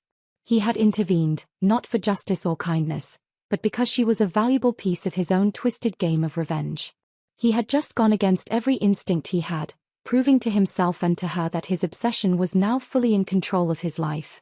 You don't get to die, Ms. Dixon, Kwon said, staring straight ahead as the lights of the city rushed past. Not until I know what you're hiding. Zara is safe, but she is now trapped in an armored car with the very man who wants to destroy her, and he knows she has a secret worth killing for. Kwon saved her life, not out of heroism, but out of absolute, cold-blooded necessity, a terrifying realization for them both. The ride back to downtown Toronto was the longest, most terrifying 20 minutes of Zara's life. She was trapped in the spacious back seat of an armored black sedan with the man who had terrified her for a week, Kwon. The heavy glass, the soundproof doors, the thick scent of expensive leather, it all felt like a coffin. Zara sat pressed against the far door, clutching her purse with the hard drive inside. She was trembling, not just from the cold adrenaline of the fight, but from the shock of Kwon's brutal, necessary intervention. He had saved her, but she knew exactly why. She was his property now, his source of information, and he wouldn't let anything harm her until he had what he wanted. Kwon sat on the opposite side of the car, rigid and silent. He wasn't looking at her, he was staring straight ahead, his face a mask of cold fury. He was furious that he had to save her, furious that his precise, clean plan for revenge had turned into a desperate rescue mission. Don't waste my time, Kwon said finally, his voice cutting through the silence like a razor blade. He spoke in a low, even tone, never taking his eyes off the road ahead. I saved your life, Ms. Dixon. The people back there were animals. Now, you tell me the truth. What is on that laptop you were trying to compromise at the library? Why are you hiding? Zara swallowed hard, finding her voice. It was shaky, but determined. I don't know what you are talking about. I was just going to Mr. Chen's shop to get something fixed. Kwon finally turned his head, his dark eyes fixing on hers. Do not insult my intelligence. My men found a turf war in that alley. Your presence there was not random. You are not just a barista hiding some overdue parking fines. You have a secret that is worth sending hitmen after. And now, my operation is at risk because you insist on being a hero. He pressed the advantage, his voice suddenly hard and threatening. I know you are not who you say you are. Your identity is new. Your father's death records are murky. Tell me what you are hiding before I give you back to the men I just ran over. Zara knew she couldn't lie anymore. He was too close. But the full truth was too dangerous. It is about my father, Zara whispered, choosing her words with extreme care. He was killed 5 years ago in New Jersey. He was killed by the local gang who worked for the people you work for. I have evidence that proves who ordered the hit. That is why I am hiding. Kwon looked genuinely confused. His obsession was about cold, corporate betrayal and financial control, not old street violence. A street gang. Kwon scoffed, dismissive. You risked $1 billion operation because of an old street feud? That is irrelevant. Tell me what evidence you have that affects my syndicate. It's a hard drive, Zara confessed, her voice barely audible. It proves the local gang was being paid by your syndicate, the corporate directors, to run illegal logistics. It proves the smuggling. It proves the money laundering. It is the ledger that connects your New Jersey branch right back to the top of your financial division. If I break the final code, the FBI will know who you are. Kwon stared at her, absorbing the reality. She was a threat, a real one, but still a cold, calculated financial threat, the kind he understood. He didn't see the depth of her terror yet. Just as Kwon was about to press her on the location of the hard drive, his private phone rang, a short, distinct tone. It was Marcus. Kwon answered immediately, his eyes never leaving Zara's face. Report. Marcus's voice, filtered through the speaker, was crisp and alarming. Boss, we cleaned the alley. The local Toronto thugs ran. The New Jersey crew is gone, but we found something that changes everything. One of the New Jersey men dropped his phone. It had a lock screen photo of a woman, a crude, personalized tribute. We ran the photo and the phone number through the dark web records. Marcus paused for dramatic emphasis, even over the phone. Boss, the man leading that New Jersey crew was not Dante. It was Omar. He's not just a gang leader. He's a psychopath. He was a low-level manager in Lincoln Dixon's warehouse. He was fired for stalking and harassment, specifically, targeting Ms. Dixon. He was obsessed with her. When Mr. Dixon reported the smuggling, Omar used the opportunity to kill him and bury the body, making it look like a gang hit, hoping to track the women later. Kwon's eyes finally widened in genuine, deep alarm. This was not the cold, rational crime he dealt with. This was something terrifyingly different. Marcus continued his report, his voice cold but urgent. The surveillance photos on the dropped phone were not just recent. They were from years ago, outside Ms. Dixon's old New Jersey home. There are files showing intense surveillance, stalking. Boss, the killing of her father wasn't just a syndicate cleanup. It was a favor, a personal execution done by an obsessed criminal, Omar, to punish the family and force Ms. Dixon into hiding so he could find her later. He is far more dangerous, boss. He is hunting her, not for the ledger, but for her. Zara heard the name Omar and let out a small, strangled cry. The strength that had held her together for a week completely dissolved. Tears streamed down her face, and she pressed her hands against her mouth, trying to choke back the sudden, violent sobs that racked her body. Kwon saw the fear now. Not the professional fear of a witness, but the primal, raw terror of a victim who has just realized her monster is back. The fear in her eyes was darker and deeper than any financial threat. Omar was the true, terrifying enemy from her past. He wasn't just the muscle that killed her father, Lincoln. He was a violent stalker who had tormented Zara for months before the murder. He was a man who wanted to control her, who saw her rejection as an unforgivable offense, and who used his gang connections to execute her father and force her into hiding. She had been running from him, not just the syndicate.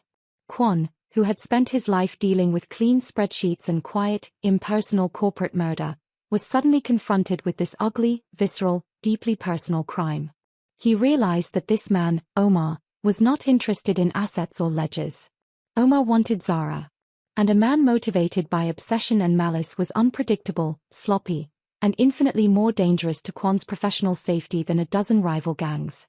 Omar would use any means, any noise, any chaos to get to Zara, and that chaos could easily lead the police straight to Kwon's hidden operation. Kwon finally turned to Zara, his cold face momentarily stripped bare by genuine shock.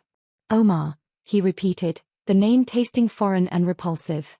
He is hunting you personally. He found you because my man, Marcus, made noise with his inquiries. Zara couldn't speak. She just shook her head violently, tears blurring her vision, the dam of 5 years of trauma finally breaking. The image of her father, kind and quiet, lying dead in the street, flashed through her mind. All because she wouldn't talk to a horrible man at work. Kwon reached out a hand. It was an instinct, not a kindness. He didn't comfort her, he gripped her shoulder with a sharp, controlling pressure. Listen to me, Ms. Dixon, Kwon commanded, forcing her to look at him. We have a new problem. A serious problem. The men who came tonight, they were just following Omar. Omar is not interested in my mission. He is interested in destroying you, personally. And if he finds you here, he will cause so much noise, so much violence, that the police and the regulators will come down on this city and expose my entire operation. He was thinking clearly now. The hard drive was a future threat. Omar was an immediate, volatile catastrophe. He needed Zara safe, not for her sake, but for his. Where is the hard drive? Kwon demanded. It's in my purse, Zara finally gasped, pointing to the bag clutched in her lap. Kwon didn't touch it. He looked at the hard drive, then back at Zara's tie-streaked face. He saw her fragility and her immense strength, all at once. He realized that the woman he had dismissed as a cheap barista was actually a deeply traumatized survivor who was holding the fate of his entire criminal empire in her hands. Kwon made a decision. A desperate, unbelievable decision that went against every rule he lived by.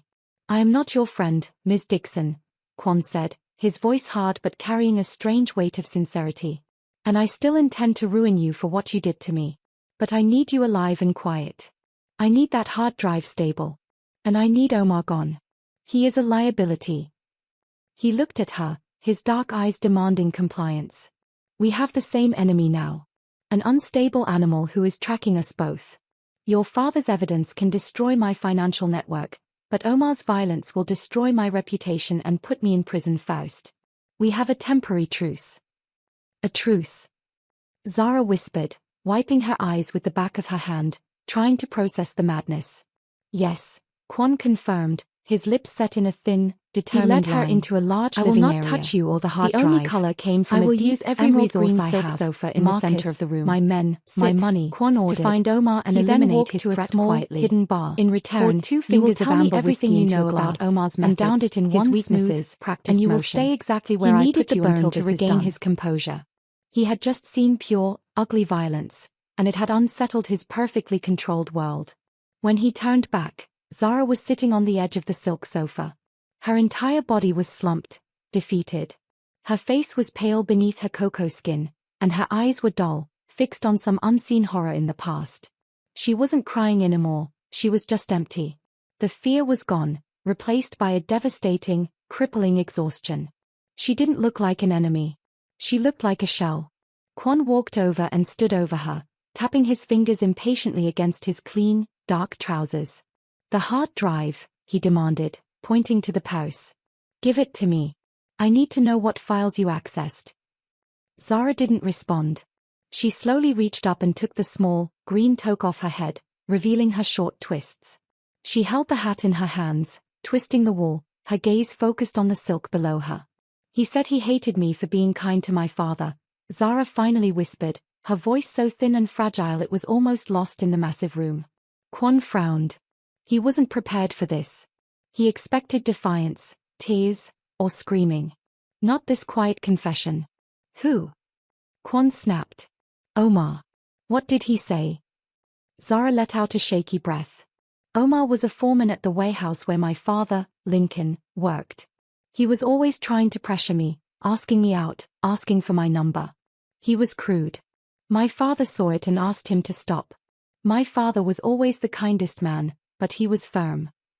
She paused, closing her eyes tightly, reliving the moment. Omar got angry.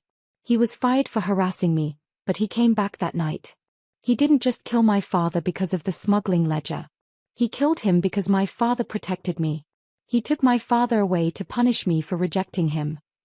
She opened her eyes, and the pain in them was overwhelming.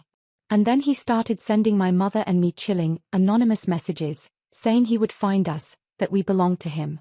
That's why we fled that same night. That's why we changed our names.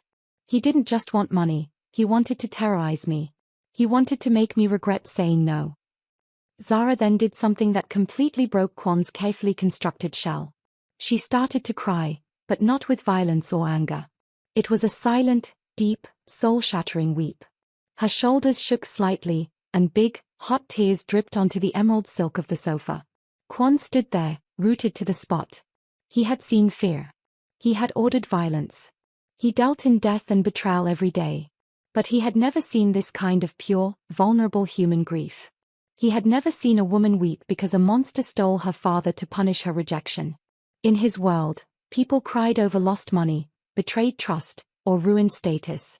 They didn't cry over simple, profound acts of love and protection. He looked at the tear stains spreading on the expensive silk. The fabric, which symbolized his wealth and control, was being ruined by the raw, messy pain of a survivor. It was an impossible image for him to process. He didn't know how to handle it. His instinct was to be cruel, to demand compliance, or to simply walk away and let an associate handle the cleanup. But he couldn't. Her pain had paralyzed him. Kwon slowly reached into his inner pocket and pulled out a pristine, white silk handkerchief, the kind he only used for show, never for utility. He hesitated for a long moment, staring at the crumpled form of the woman on his sofa. Then, with a sigh of immense frustration, a sound of a man doing something deeply against his nature, he knelt down in front of her. "Ms. Dixon," Kwon said, his voice now lower, losing its sharp edge.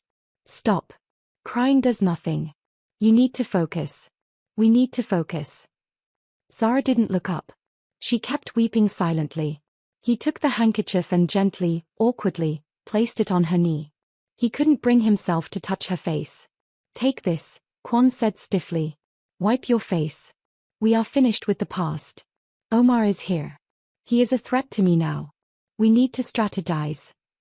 Zara slowly took the handkerchief, and when her fingers brushed against his, Kwon felt a jolt, a sudden, unexpected wave of emotional confusion. He recoiled slightly, standing up quickly, putting distance between them. He walked over to the windows, staring out at the impenetrable darkness. His mind was in chaos.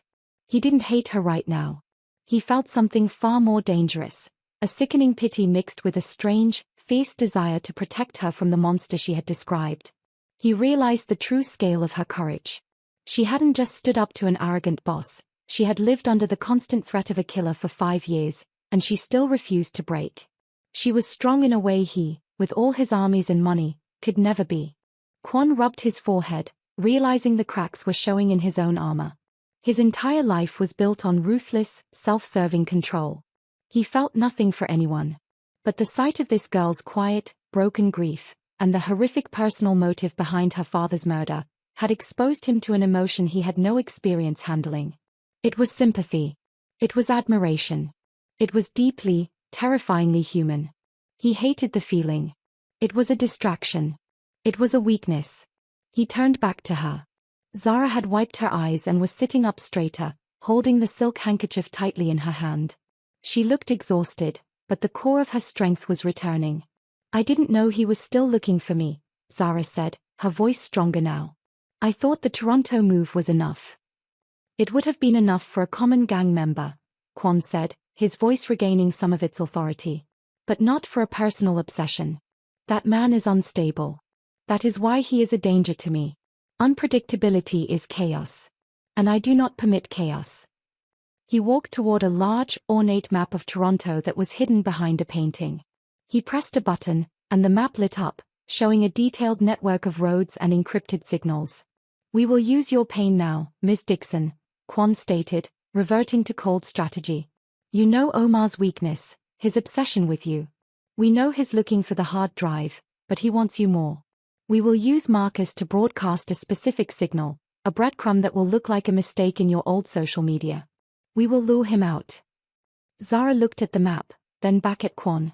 The ruthless strategist was back, but she had seen the fleeting moment of humanity, the awkward handkerchief, the confused pity.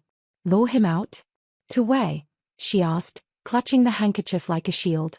To a place of my choosing, Kwon said, his eyes hard. Where my men can neutralize him permanently. We will use you as bait, Ms. Dixon. But I will protect you. I need you alive to break that final file on the hard drive. I need to know what names are on that ledger before my enemies ruin me. He looked at her, and this time, the look was different. It wasn't hatred or contempt.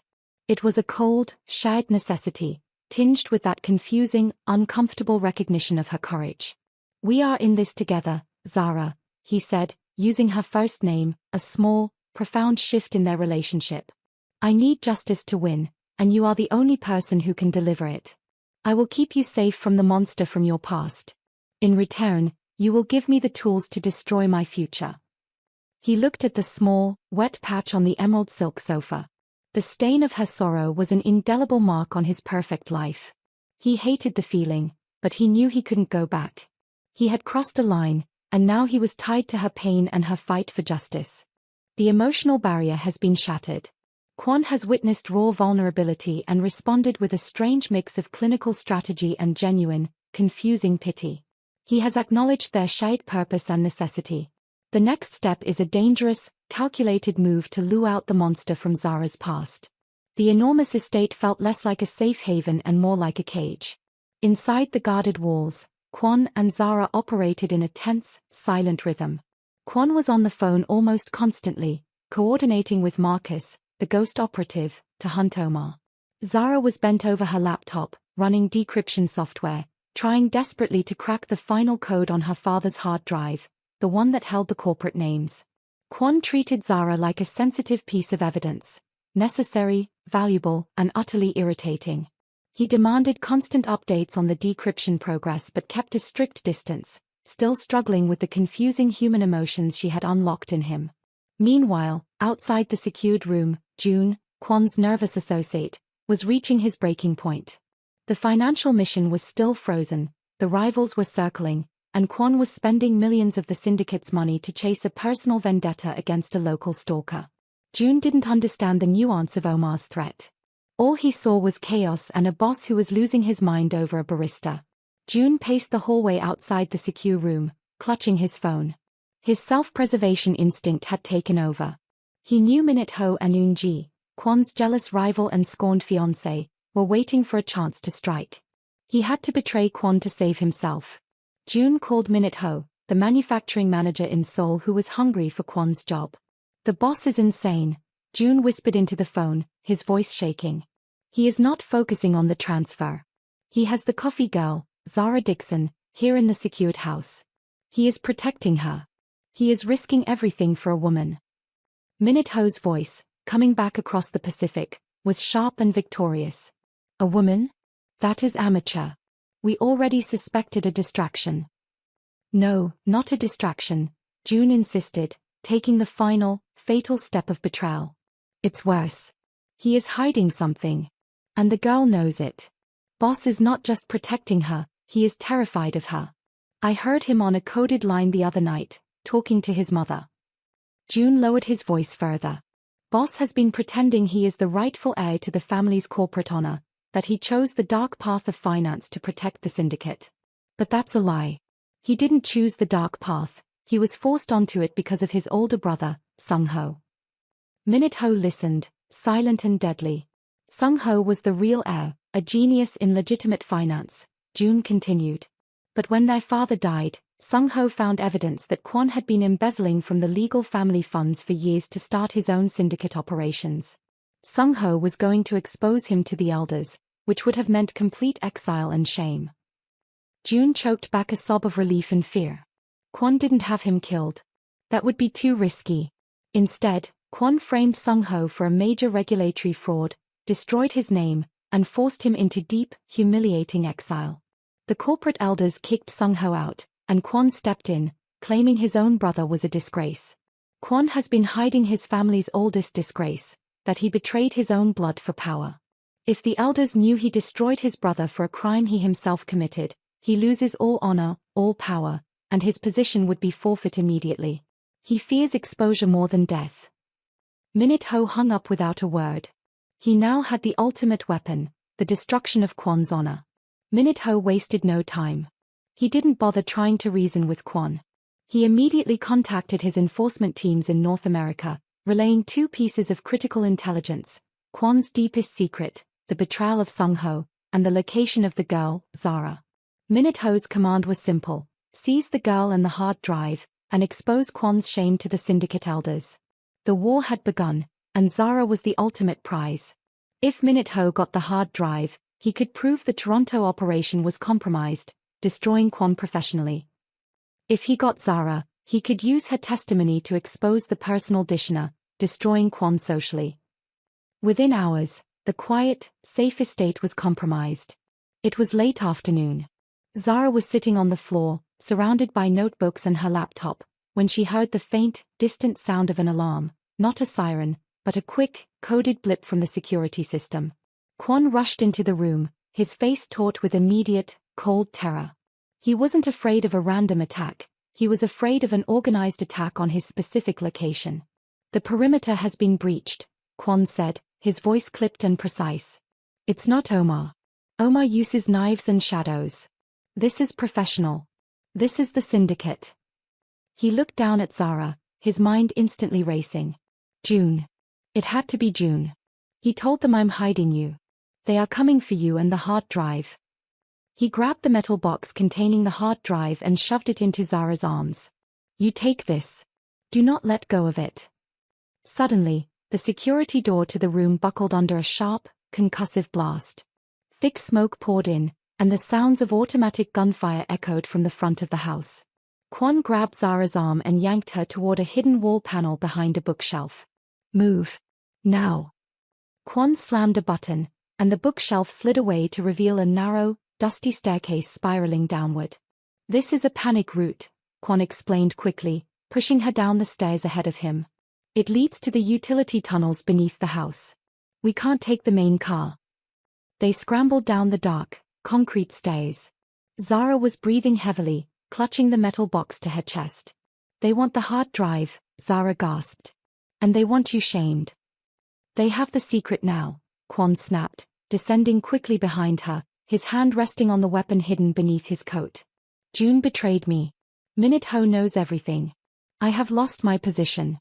But I will not lose my life to that jealous fool."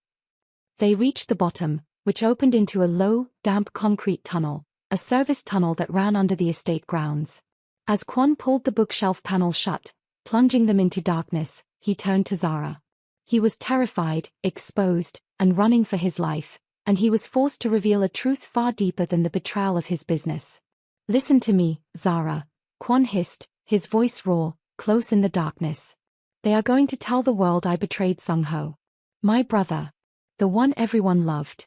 They will say I framed him for embezzlement." Zara whispered, "Did you?" Kwon hesitated. In that terrifying moment, stripped of his authority and running for his life, the truth slipped out, raw and painful. "Yes," he admitted, the single word hanging heavy in the damp air. "I did. But I had to. Sung-ho was going to turn our entire family over to the authorities for running the syndicate in the first place. It would have ruined our mother and destroyed the name our father had built. I had to choose, ruin the family name forever, or ruin my brother and save the family's wealth. I chose the shame of betrayal over the shame of public collapse." He paused, breathing hard. "I did it to protect my name. The name I thought mattered." He finally confessed his true, deepest secret. His entire ruthless persona was built on a single, agonizing choice to sacrifice his beloved brother for the sake of the family's survival and perceived honor. He had chosen power over love, and now, that choice was destroying him. Zara saw the real man then, not a cold monster, but a powerful, deeply fractured soul trapped by a terrible choice. He was a man drowning in his own sense of dishonor, and that dishonor was what Minute-ho was using to hunt him. Suddenly, lights flashed down the tunnel. They had been followed. "They found the service route," Kwon said, his voice flat. He grabbed Zara's wrist again, pulling her deeper into the darkness. We move. We are ghosts now. But they want you more than me. They need you to complete their story. The betrayal was complete. Kwon's deepest secret was exposed, stripping him of his power. He and Zara, the barista and the boss, the victim and the hunter, were now bonded by a shared, desperate flight from multiple enemies. The war for the future of the syndicate, and for Zara's life, had truly begun. Kwon's secret is out, and his empire is crumbling, forcing him into a desperate, honest alliance with the woman he despised. Their tense relationship has shifted from suspicion to shared, life-or-death necessity. Now, they must navigate the criminal underworld together, two unlikely fugitives against an entire syndicate and a psychotic killer. The utility tunnel beneath the secured estate was the last place Kwon ever expected to find himself. Just days ago, he commanded billions and moved through the world untouchable. Now, he was running through cold, damp concrete tunnels with Zara, the woman he had intended to destroy, clutching her father's hard drive like a lifeline. The attack had been brutal and fast, a testament to Minute-Ho's efficiency and June's thorough betrayal. Kwon's security detail had been overwhelmed, and his safe house was now just a ruin.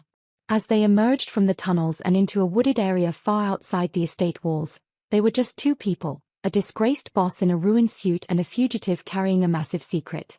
They had nothing but the clothes on their backs and a burner phone Kwon had grabbed. "We need to get to the city," Kwon whispered, pulling Zara quickly through the dark trees. "They won't expect us to run back towards the chaos. Minute-Ho and Eunji will assume we fled the country." Zara was exhausted, but the intense fear had sharpened her mind. "Where is your mother, Sonia?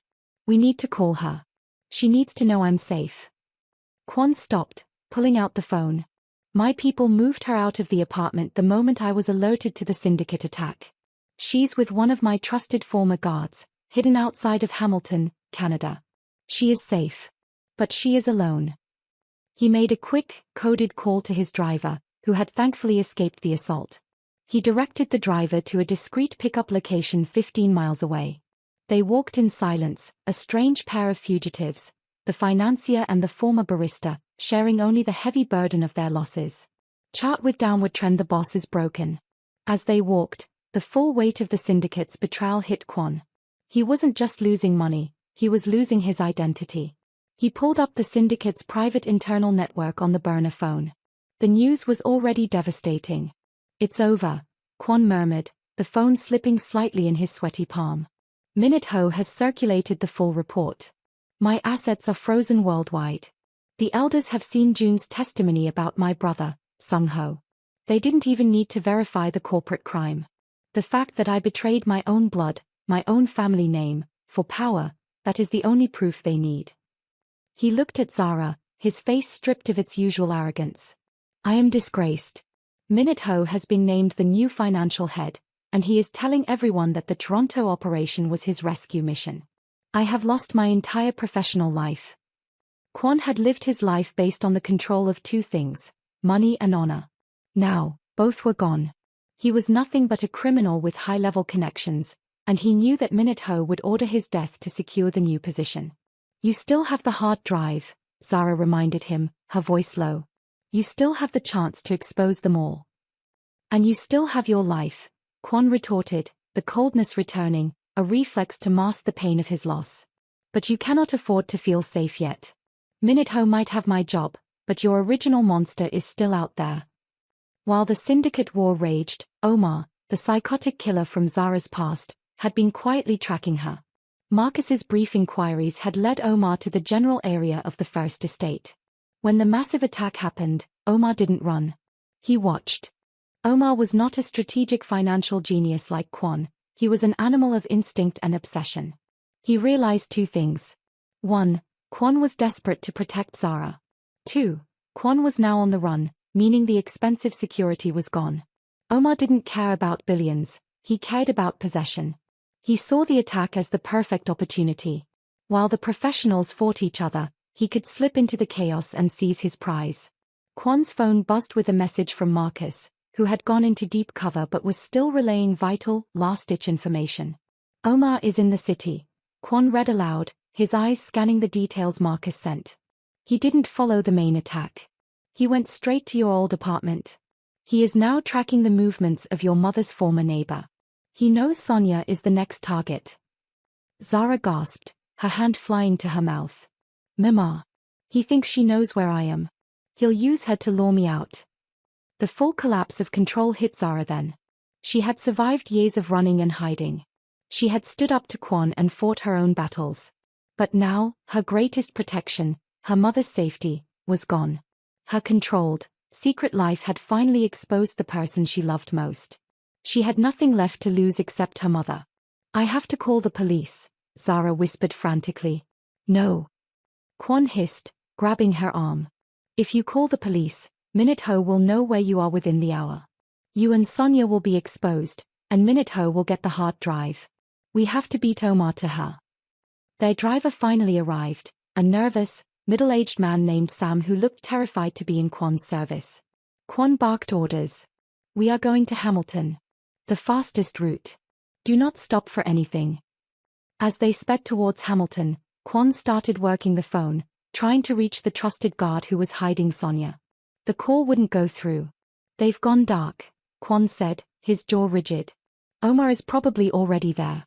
He is faster than the police, and he is driven by pure madness. In the back seat, Zara opened the metal box. She looked at the hard drive. I can't break the final encryption, Zara said, her voice shaking with adrenaline and fear. It's too complex. My software is too slow. I need a mainframe. Kwon looked at her, his face dark with realization. He had lost everything, but he still had his professional knowledge. I know a place, Kwon said, his eyes hard and strategic. A high-security data center near Hamilton. It was a dark site for the syndicate's offshore processing, a hidden fortress. It has the computing power you need. And it's the one place Minute-ho won't look, because he doesn't know it exists. Their objective was clear. They had to race against Omar, get to the dark site, break the final code on the hard drive, and use the information to expose the entire syndicate, and Minute-ho, before Omar could hurt Sonia. If you can get me 20 minutes on that mainframe, Zara said, looking Kwon straight in the eye, all fear gone, replaced by a desperate purpose, I can break the code. I can name them all. Kwon stared at the woman he had underestimated, seeing the fire of justice burning in her tired eyes. He had nothing left but this chance. His money was gone, his honor was gone, and his empire was collapsing. Then we will do it, Kwon declared, his voice cold and determined. We will destroy Minute-ho, we will destroy Omar, and we will destroy the syndicate. I will lose everything, but I will not lose my revenge. The car screamed down the highway toward Hamilton. They were fugitives, stripped bare of their former lives, racing towards the one place that held the key to justice and survival, a hidden digital fortress. The collapse of control had forced an incredible, dangerous purpose into the hearts of both the disgraced Mafia boss and the determined barista. They were finally running towards the solution, not away from the problem. The collapse is complete. Kwon is disgraced, Minute-ho is in power, Omar is hunting Sonia, and Zara is seconds away from breaking the code. They are now on the final, desperate dash toward the syndicate's hidden data center. The black sedan screeched to a halt outside the hidden data center near Hamilton, Canada. This wasn't a sleek corporate building, it was a large, windowless concrete bunker, disguised as a defunct manufacturing plant, a dark site the syndicate used for high-level, untraceable data processing. Kwon and Zara tumbled out of the car. Their driver, Sam, the loyalist, looked terrified, but he didn't run. Main entrance is too exposed, Kwon commanded, breathing hard. There's a utility access panel on the west side. Sam, you watch the perimeter. Do not let anyone near that door. Kwon looked at Zara, his face intense. We have minutes before Minute-ho's cleanup crew finds the trail. You get to that mainframe, and you don't stop until the file is decrypted. But as they ran toward the west side of the bunker, they realized they were too late. A rusty pickup truck was already parked beside the utility panel. And standing guard over the entrance, smoking a cigarette with a sick, satisfied smirk on his face, was Omar.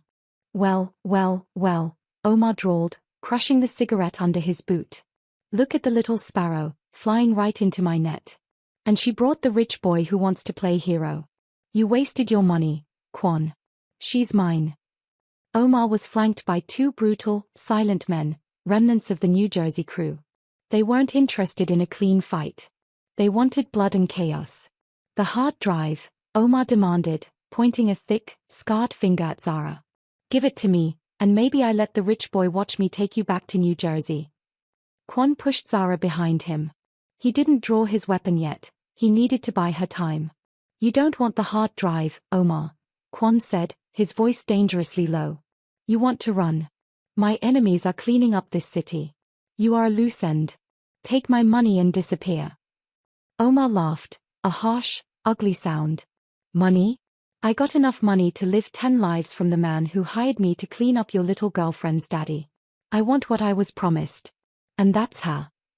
Omar's men advanced. Sam, the loyal driver, suddenly rushed forward, pulling a small, legal handgun from his glove compartment. He fired a single warning shot into the air. The sudden noise startled Omar, giving Kwon the distraction he needed. Go, Zara. Now. Kwon yelled. He lunged forward, tackling one of Omar's men, driving him hard into the concrete wall.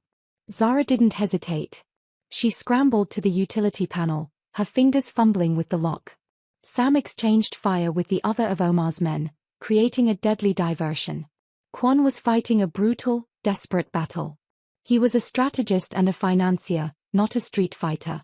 But the humiliation, the betrayal, and the fierce, protective instinct he now felt for Zara gave him a terrifying strength. He fought with controlled, efficient violence, neutralizing his opponent's joints and pressure points. Zara finally yanked the panel open, revealing a dark stairwell. Kwon. It's open.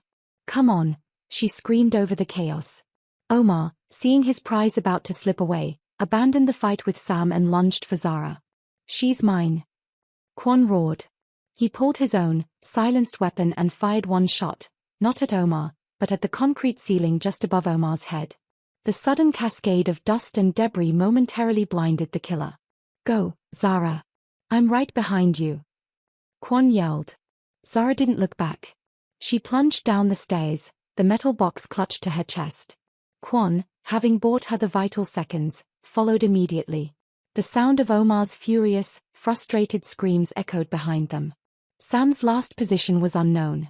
Zara burst into the data center. It was a massive, cold room filled with humming servers and blinking lights, the brain of the syndicate's offshore operations. She raced to the central mainframe, a giant, complex terminal encased in frosted glass. Kwon followed, securing the heavy door and locking it just as Omar began hammering on the metal. Terminal D4. Kwon shouted, pointing to a small, isolated console. That's the gateway. You have 5 minutes before he breaks that door. Zara's fingers flew across the keyboard. She plugged in her father's hard drive, navigated the complex network, and found the access port for the massive computing power. She initiated the final decryption sequence. The screen lit up with code, the massive processors working to break the military-grade encryption. The countdown began, 4:58. 4:57. Kwon stood with his back to the door, his weapon raised, listening to the desperate, metal-bending sounds of Omar trying to break through. Talk to me. Kwon demanded. What's the file? Who is it? Zara stared at the screen, her heart pounding in sync with the crashing sounds on the door. 3:00. 2:59. It's a master ledger. Zara yelled.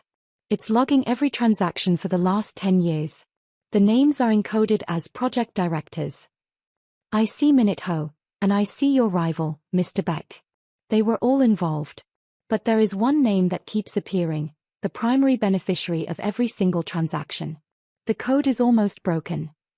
Kwon's face was grim. This was the moment of truth, the identity of the person who truly controlled the entire web of crime. 2:00. 1:59. The decryption bar was agonizingly slow. The metal door began to groan and bend inward under Omar's relentless assault. Faster! Kwon screamed. 1:30. 1:29. Suddenly, the screen flashed. The encryption lock dissolved. The final file, the master ledger, opened. Zara scanned the list of names, the corporate directors, the politicians, the financiers. And then she saw the name that appeared over and over, linked as the primary decision-maker, the ultimate project director, the true head of the entire operation. Zara froze, her breath catching in her throat. She looked up at Kwon, her eyes wide with a terrible, shocking recognition. Kwon, Zara whispered, the terror of Omar momentarily forgotten, replaced by a profound, agonizing understanding. The project director. The man who orchestrated the entire expansion that led to my father's death. The man who ran the syndicate from the inside while pretending to be disgraced. Kwon stared at her, bracing himself for the name of his worst rival, Minute Ho, or perhaps the powerful politician, Eunji's father. The name is not Minute Ho, Zara said, her voice heavy with pain. It's your brother. Sung Ho. Kwon's world tilted violently. The betrayal by June and Minute Ho was nothing compared to this. No, Kwon denied immediately, his voice flat with disbelief. Sung Ho was the honest one. I disgraced him. I framed him to save the family name. You were a pawn, Kwon.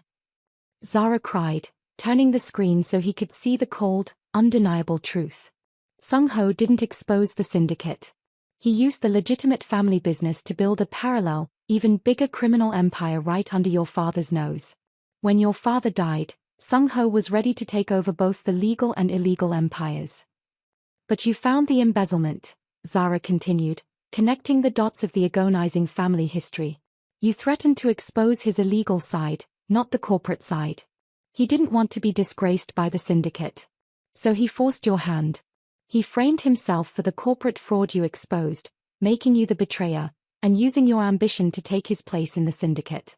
He knew you would take the fall while he disappeared to run the real show from deep cover. He sacrificed you.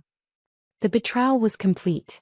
Kwon hadn't chosen to betray his brother, he had been manipulated into it. His entire life of cold, brutal power was based on a lie orchestrated by the man he thought he was protecting. Sung Ho was the true monster, the mastermind who used everyone, including Omar, who was paid to kill Zara's father during the expansion, to consolidate his power and ensure his brother, Kwon, was the perfect scapegoat. The door behind Kwon burst inward with a sickening shriek of tearing metal. Omar stood there, panting, wild-eyed, and holding a heavy metal pipe. No more games, you rich pig. Omar screamed, lunging for Zara. Kwon didn't hesitate. The shock of his brother's betrayal galvanized his mind. He was finished with saving face, finished with power games. He raised his weapon and fired a precise, controlled shot at Omar's exposed knee, dropping the killer instantly. It's over, Omar, Kwon said, his voice cold and final. You took a contract from a dead man. He turned back to Zara. The countdown was now truly over. Send it all, Kwon commanded. The master ledger, the coded communications, everything. Use the mainframe's encrypted line. Send it to every major regulatory body in the world. Zara nodded, her fingers flying across the keyboard one last time. She attached the entire decrypted file, adding a detailed explanation of the corporate structure and the names of the syndicate elders. She hit the final key. Within seconds, the most powerful criminal organization in Asia, controlled by the supposedly disgraced Sung Ho and his syndicate partners, was exposed to the world. Kwon's entire life was over. But so was the syndicate.